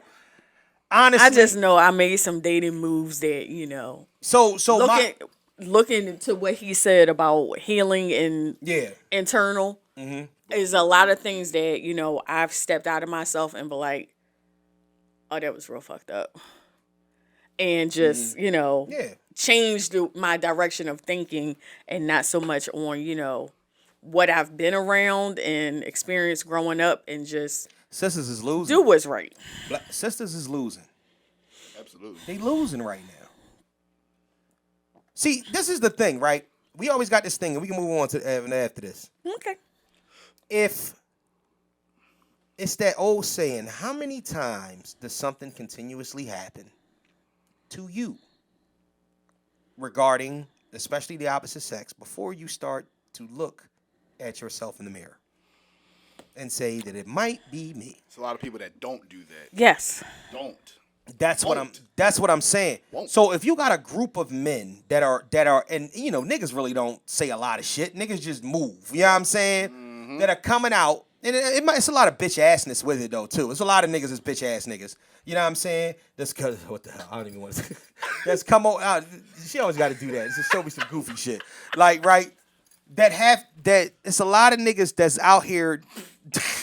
That's moving, walking. Can you not fuck up what I'm trying to say right now? Really? Niggas that's like, it's a lot of niggas that's a lot of bitch assness with them and whatnot. And they can't get chicks and they feel like it's an easier route for them to get. But there's a strong community of men that are fed up. And it's not for them. There might be some bitch assness that runs to them a little bit and whatnot, but there are guys out here that are essentially saying, I can't deal with the shit that I'm being given. And it sucks because you was raised by black women. You love black women. You live around black women. But I be goddamn, do I feel like I can't coexist with one. That's the craziest shit in the world. Women always wonder, like, well, I don't understand. How can't you? Your mom's black, your mom black, your auntie black, your cousin's black. It's like, yo, when do we start to dive into the fact that sometimes we just can't coexist with our people? Yeah, when do we start to dive into the fact that this might be a problem?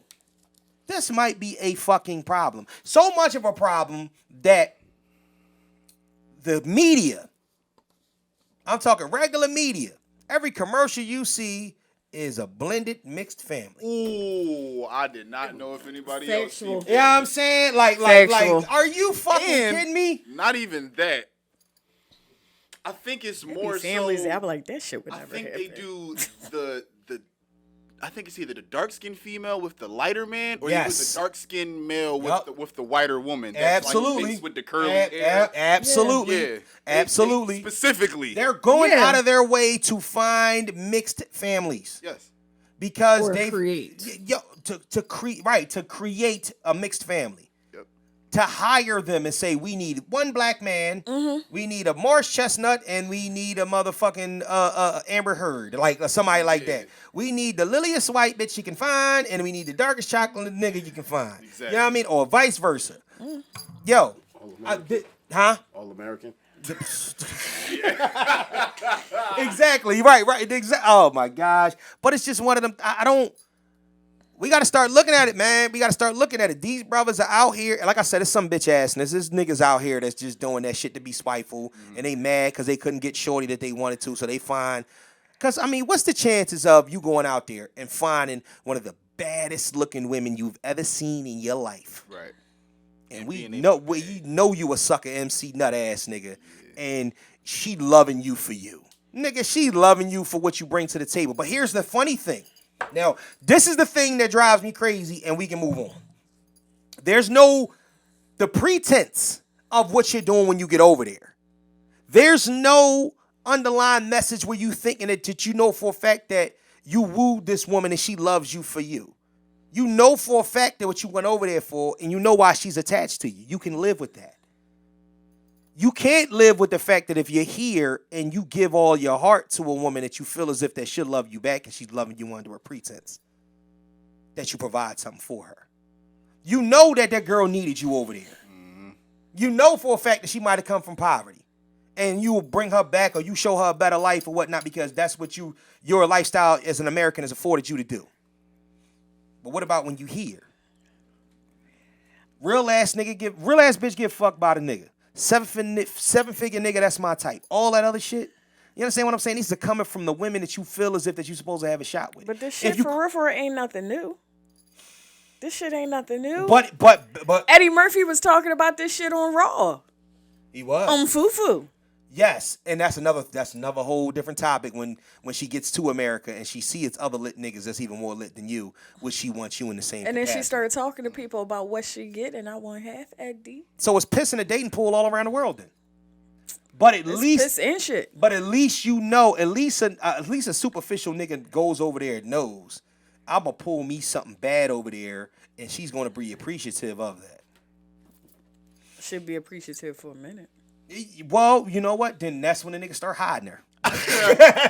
That's when the niggas start hiding. Them niggas, you ever see them niggas? They come back, they tuck them women. They ain't never seen your wife before, and you won't, nigga. Exactly. And you won't. She's home. You know what I'm saying? You're not And associating with y'all. Then we ain't associating You're with not niggas. getting in her mind and fucking Yup, shit you're not gonna up. I got clout- a plan here. You're not gonna cloud my waters, or you a nigga with a whole bunch of bread, and there's a lot of them niggas with a whole bunch of bread and whatnot that don't want nobody that feels like it's gonna threaten that. So they come over here, look, listen, I paid for your visa. You know what I'm saying? We got a prenup in the situation. It is what it is. Yo, Okay. listen, shout out to them. It wouldn't be me, because I actually need somebody that I can fucking talk to, you know what I'm saying, and know my language. Oh, Mrs. You know what I mean? Know-it-all. Yeah. Love her to death. Love her to death. She drive me fucking crazy, but love her to death with it. But see, I'm built for this. Yeah. You know what I'm saying? Some niggas is not built for this. You know what I mean? Imagine the shit we going through now. These lily soft pussy ass niggas, internet bullied ass motherfuckers or whatnot. You think that they're gonna be able to deal with a chick in their face telling them you ain't shit? Nope. They gonna be like, oh fuck you, bitch. I'm going over to go get Cynthia. yeah, I'm Go saying, give or me- fucking go give me a little Cynthia. Elvira from, you know what I'm saying, or Y Yugoslavia. from over fucking Philippines. You know what I mean? I'm not trying to deal with you. Once again, like I said, you better be careful in the Philippines. I'm just saying. Listen, you may be careful with all of them and whatnot, but at least they'll kill you and take your money. Over here, they'll make They'll you just kill kill you. yourself. Ooh, that's a bar. That's a fucking bar. I love my black women, man. I'm playing devil's advocate today or whatnot. Yo, I think it just irks me. we are going to the moon I'm with this fine with episode. black Go ahead. dudes that, date other races. What pisses me off is the ones that says, I don't date black women at all. Like, you Yeah. completely disrespecting black women. But you black motherfucker, you came from a black woman. So every time you disrespect a black woman, you're disrespecting your mom, your aunt, your sisters, your cousins, whatever. If you date other races, God bless. I mean, Yes. God bless. If that's where you found love, Yes. God bless. But don't say, I don't do it at all because of this. That means somebody hurt you, and now you're just mad at all of them because the one like you said, the one you really wanted fucked you over, or just said, you're not my type, or I don't want to date Well, you. why women just can't ignore niggas? It would be fun and lovely if we could. Just ignore them. We The can't. niggas that don't want you, We just ignore them. But I think- to ignore men. And some men don't let us ignore them. Y'all just like Yes. dick too much. That's all it is. No. Y'all like, no, that's exactly No. what it is, man. No. You can ignore a nigga. You can No, ignore I've a ignored- nigga that you ignore don't a nigga that you don't I've- like. I You was will about to ignore say- the shit out of this nigga. That nigga's not on your radar, but let it be There a nigga that are- you would let hit. You be like, oh, I can't believe this motherfucker. We think that a black woman wouldn't be good enough for him. There are Thank some you. That men is that yes is very easy for me to ignore because I have no interest right. in them. Yup. But then there are the ones that have an interest in me that I have no interest in, that I'm trying to ignore and Yeah. trying to let off nicely, and they just don't get But them ain't the niggas. picture. But them ain't the niggas And that. then those are the dangerous ones, because when I pop up dead because I try to ignore this motherfucker, That still don't answer the question. It don't Why answer you don't- the yo. The I gas tried price to is ignore him. He incredible. killed me That because was- I that ignored was a him. crazy tap dance. Yo, session yo, you just did. because You women, just this is what did. women are incredible at this. At Like deflecting this. and Oh tap my dancing. God! Oh. She I'm said- just saying. she turned herself into the victim in this situation when it's your fault. It's your fault. Niggas ain't shit. We understand that. We know we ain't shit. We but know you we knew ain't that shit. Before you got you knew that before you Y'all got pick these ain't shit ass niggas thinking that y'all can make them shit, and then the moment that other niggas out there that might be worth shit only one gives man I'm trying to attention, make you say, something "Oh out no, of I don't it." want to die from you, nigga." It ain't And none of then, them. then when you realize, that's the reason why back in the day, remember, it was a chick that you liked, she friend zoned you. Then she started seeing you was lit, and who was the first one on your line? Oh, you lit now. I didn't know. I didn't know other bitches wanted you. I thought that was just me that got a chance to ignore Why you. can't people just be oblivious like me? But see, no, And yeah. that's- You know what? That pays homage to what you. This one right here, the nigga he could come see her every day of the week or whatnot. You know, the only thing the nigga didn't do was write a poem and say, I love you and I want you to have all my children. She just don't get it. She don't see it. She don't like, I don't know, we were just friends. No, nigga, this nigga wants to go to Pound Town. He's been wanting to go to Pound Town for years now, and you don't see it. Her best friend be like, yo, she just don't get it. She don't see that shit. She don't see it at all. Like, no, Keith, she don't see it. She'll never see it. She like this. Yeah, like that shit way over your head and whatnot. Nigga got to pop up naked like, why are you naked? Right, like then when you too direct, it's like, well, what you? But it's like when I was being subtle, trying to be a gentleman, you ain't get it. I don't get it. I don't get it either. Don't I don't get it either, man. I don't understand it, but I guess it's not forced to understand. Yeah. That's exactly what it is. It's not forced to understand. Okay. This, and then we out of here. Promise you. Capitalizing on creative ideas. Real quick. When we doing this, and we can talk a little 5 minutes, and we out. When you talk about the way that you want to approach, you know what I mean, your creativity. The reason why I bring this up and whatnot is because I'm a weirdo. And I don't give a fuck who knows I'm a weirdo. That's the reason why I'm as creative as I am. I think most creatives are some sort of weirdos in some sort of way. I screenwrite as well. I've only actually written one full-fledged script, but I've always written short stories and stuff like that. Besides decided, screenwrite. I got a damn full-fledged, full screenplay that I've been holding on to for like 3-4 years because I just haven't made the move in order to, to try to get it out there like that. I think it, a situation where if it lended it to me being in a better space, not doing this 9 to 5 and being all crazy and to me just feeling like the willingness to get it out there, I probably would. But I have movies. I've always done this since I was a little kid. It was the residual from playing with your G.I. Joes.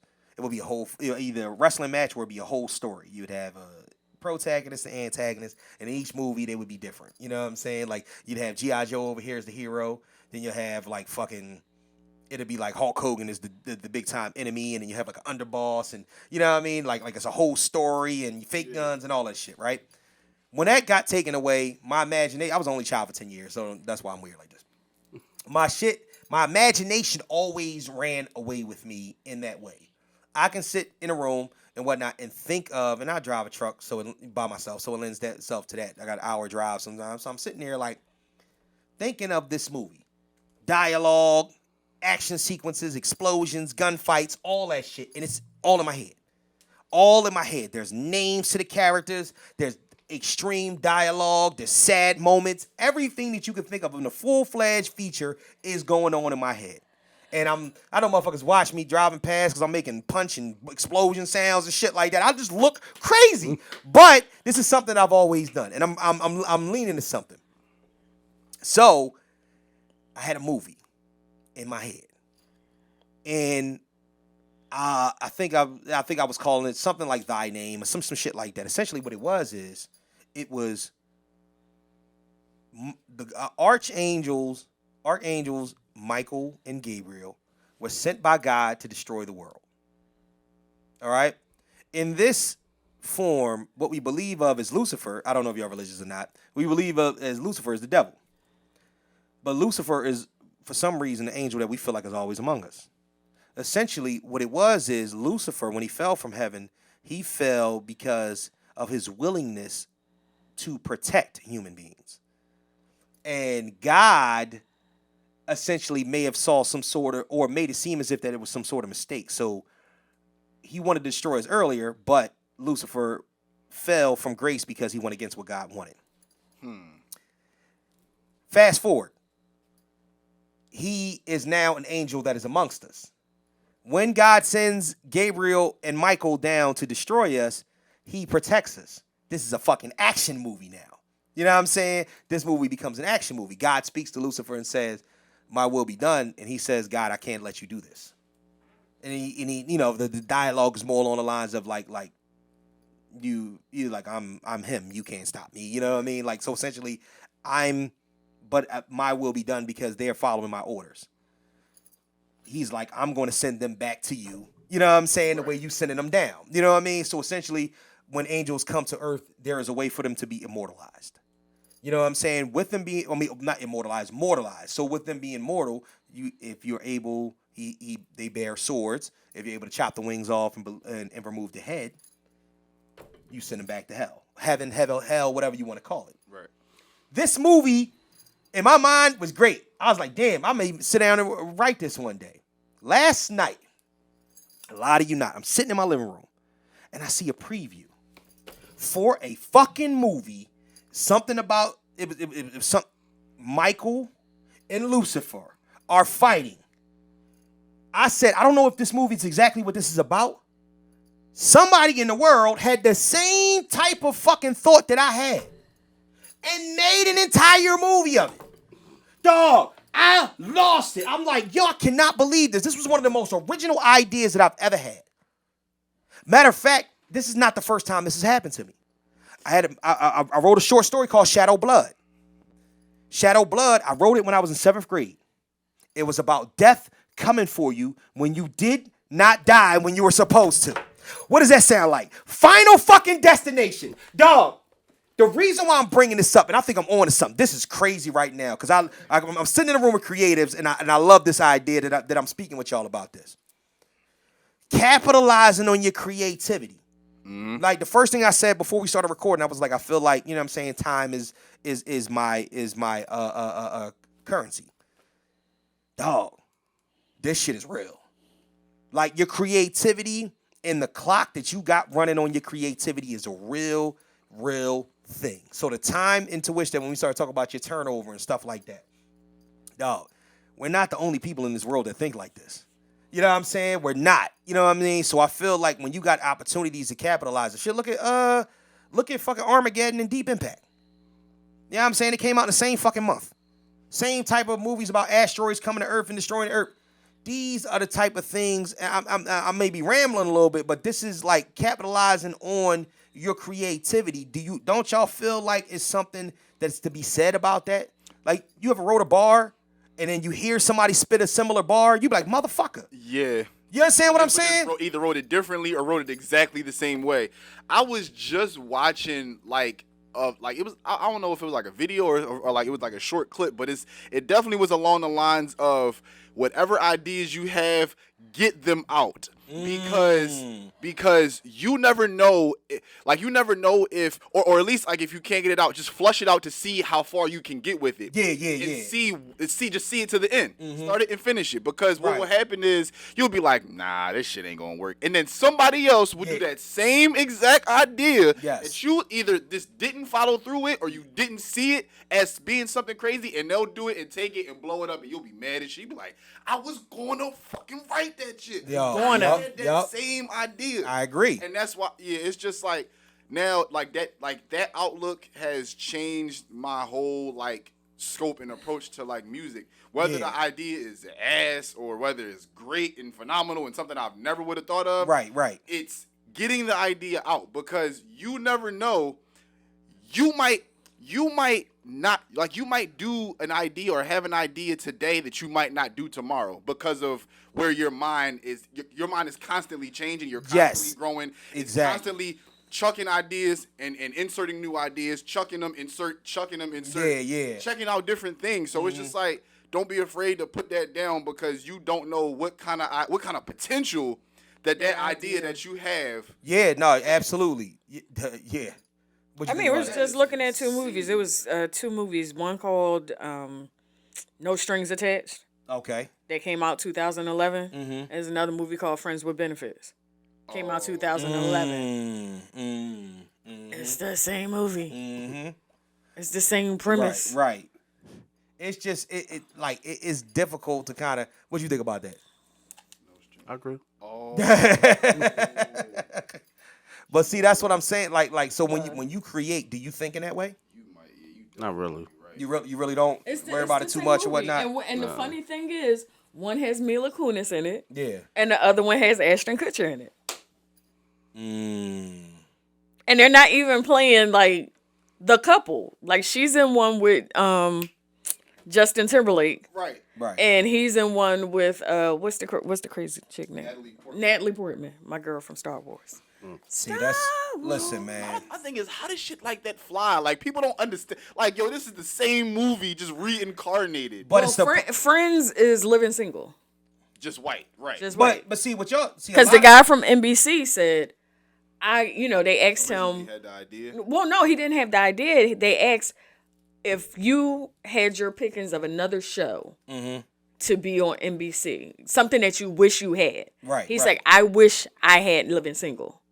And then the next year, So Friends came out. now, see, infringement is one thing, but I'm just talking about ideas that come maybe to people that weren't even in the same vicinity to even see them. Yeah. You understand what I'm saying? Like right. creations that are made from two totally different people. They could have been on a different side of the world. Right. That essentially crossed thought the paths. same thing. Right. That were thinking in the same realm. That's the only thing I'm saying. What would you want to say?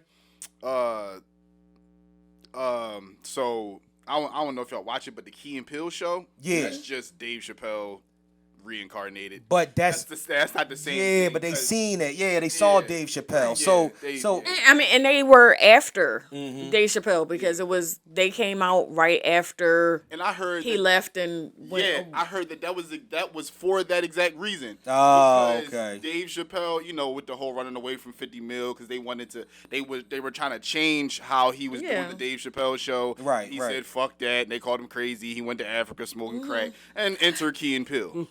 smoking crack. Yeah, I'm like, Who the fuck? First and foremost, I don't know no crackhead that decided they wanted to go to Africa. At all. exactly. The fuck is we talking about? Yeah, Like I wanna honestly. smoke crack. Fuck Yeah, Africa. exactly. I'm smoking crack. The fuck is you talking about? You I'm smoke here. crack, don't you? I know where to get the crack. I'm gonna go to Africa to go find new crack. I don't even know if Africa's crack is on my level of crackiness. It's fucking crazy, man. Oh man, well this has been fun. Yeah, my know-it-all knowledge for the day. I always call it something different. Man, create. Just create, man. Honestly, like that's all I can say, man. If you know what I mean, I'm proud of you two brothers. You know what I'm saying? Like keep doing it what you're doing at the clip. appreciative. Yeah, appreciate y'all as well. At the clip that y'all doing it, man, just keep doing it. You know what I'm saying? And I really appreciate the theme song, whatnot. It's a great look. Y'all been extremely entertaining today on this. Teddy's presence alone. And the 28 bars hope that he we get gave to to see the you. pod. We hope to get to see you I again. hope he's around when everything is said and done. But real quick, yeah, man. Let us know what y'all got coming up. Teddy, you wanna start? I'm just playing in the background. Don't worry about it. You already know this is my shit right here. There's a theme song playing in the background. Yeah. Go ahead. Yeah. All right, so currently I'm not currently working on anything, just currently still, pushing out music, but that's because I just recently dropped the deluxe version to an EP that I did called Heart and Soul. Right. It's just like it really came from me just wanting to make a project that was that was warm, that gave you like real instrumentation, real, that sounded like it was recorded live, like no 808s. It's bass line, snare, kick, maybe a rim shot, stuff like that. It's Right. yeah, it's out on all streaming services. Heart and Soul Deluxe, 13 tracks. Oh, okay. It's definitely worth a listen. What's the name of it? Heart and Soul. Heart and Soul. Okay. Yeah, Heart and Soul. So Scott Vibe, Heart and Soul. We can look it up on any the streaming platform. that you got. Yep. Okay. Cool. Yeah, man. And anything in the future or whatnot, ambitions you looking forward to getting to? I mean, can we talk about like what we embarked on? Yeah. So I'm gonna be with TRMT. Okay. We're, okay. With Ted, and we're colliding and bringing two brands into one. Right. I'm gonna be under TRMT. Okay. Still gonna be repping my brand as well, which is Odd Dreams Forever. Okay. But like I decided to embark on this journey with Ted because he believed in me, since we first connected, and it's been nothing short of opportunity after opportunity that he's been giving me, and I'm grateful for it. So I trust him. Right. You know what I'm saying, I believe in his ideas. Right. Sometimes he comes to me for some type of insight as well, because I guess he sees that I have a brain that's worth picking and worth sharing ideas to take things to the next level. He believes in me and trusts in me in that aspect. So yeah, we're definitely working forward towards something, and we got a show coming up in late July. Yeah, 29th. The whole team. We got our joint album coming out, Dark shit. Carnival. Yeah. And working on Stars album, JC's album. I gotta hear Stars album. My brother, his album coming out when he stopped smoking. What you smoke with? Weed or cigarettes? I don't know what he be doing. Well, no, don't say that. You know what I'm saying? Just weed or cigarettes. One of them. Black and mild, something. I really don't know what he's doing. Oh, shit. All right. Tell him to get his lungs right. Leave it there. Just get his lungs right. Tell him to get his lungs right. But whenever he's smoking what he's smoking, Yeah. he be, tell how creative he is. He be on some Kanye. Yeah. He done made some shit. I'm just like, yo, he different. Yeah. He's like we 19, right? Yeah. Bro, He had to beat out he pencils. He is so creative, yo. Like, I can't wait for the day that I can get in the studio with him, because I always tell Teddy, I'm like, I need a producer, because like the sound that I'm going for, you can't find it on these YouTube type beats. You can't find it on. It's just It's not there yet. It's not there because everybody is trying to sound the same. They all using the same. First of all, most of them are loop makers. They just using loops and samples from VSTs and making beats like I hate it. I'm aware of that. I'm aware of those people as well. Yeah, I'm aware of that. It takes the whole this whole transition of going from humanistic qualities to AI is just really pissing me off. They literally have apps and services that help you write songs. I know, I've heard about it. Ridiculous. And people are using it and buying it, and I'm just like, yo, stop. If you can't write a song, don't. This You ain't a writer. Everybody not a songwriter. People, Everybody's not a writer. But people want to be in this position of limelight, and at the end of the day, the only thing that you can do to battle back against a situation like that is to continuously be creative on your front. That's it. Because everything else it could just fall by the wayside, because people are going to do whatever they see fit for them. You know what I'm saying? It sucks. It's one of the reasons why I kind of fell out of doing what I do.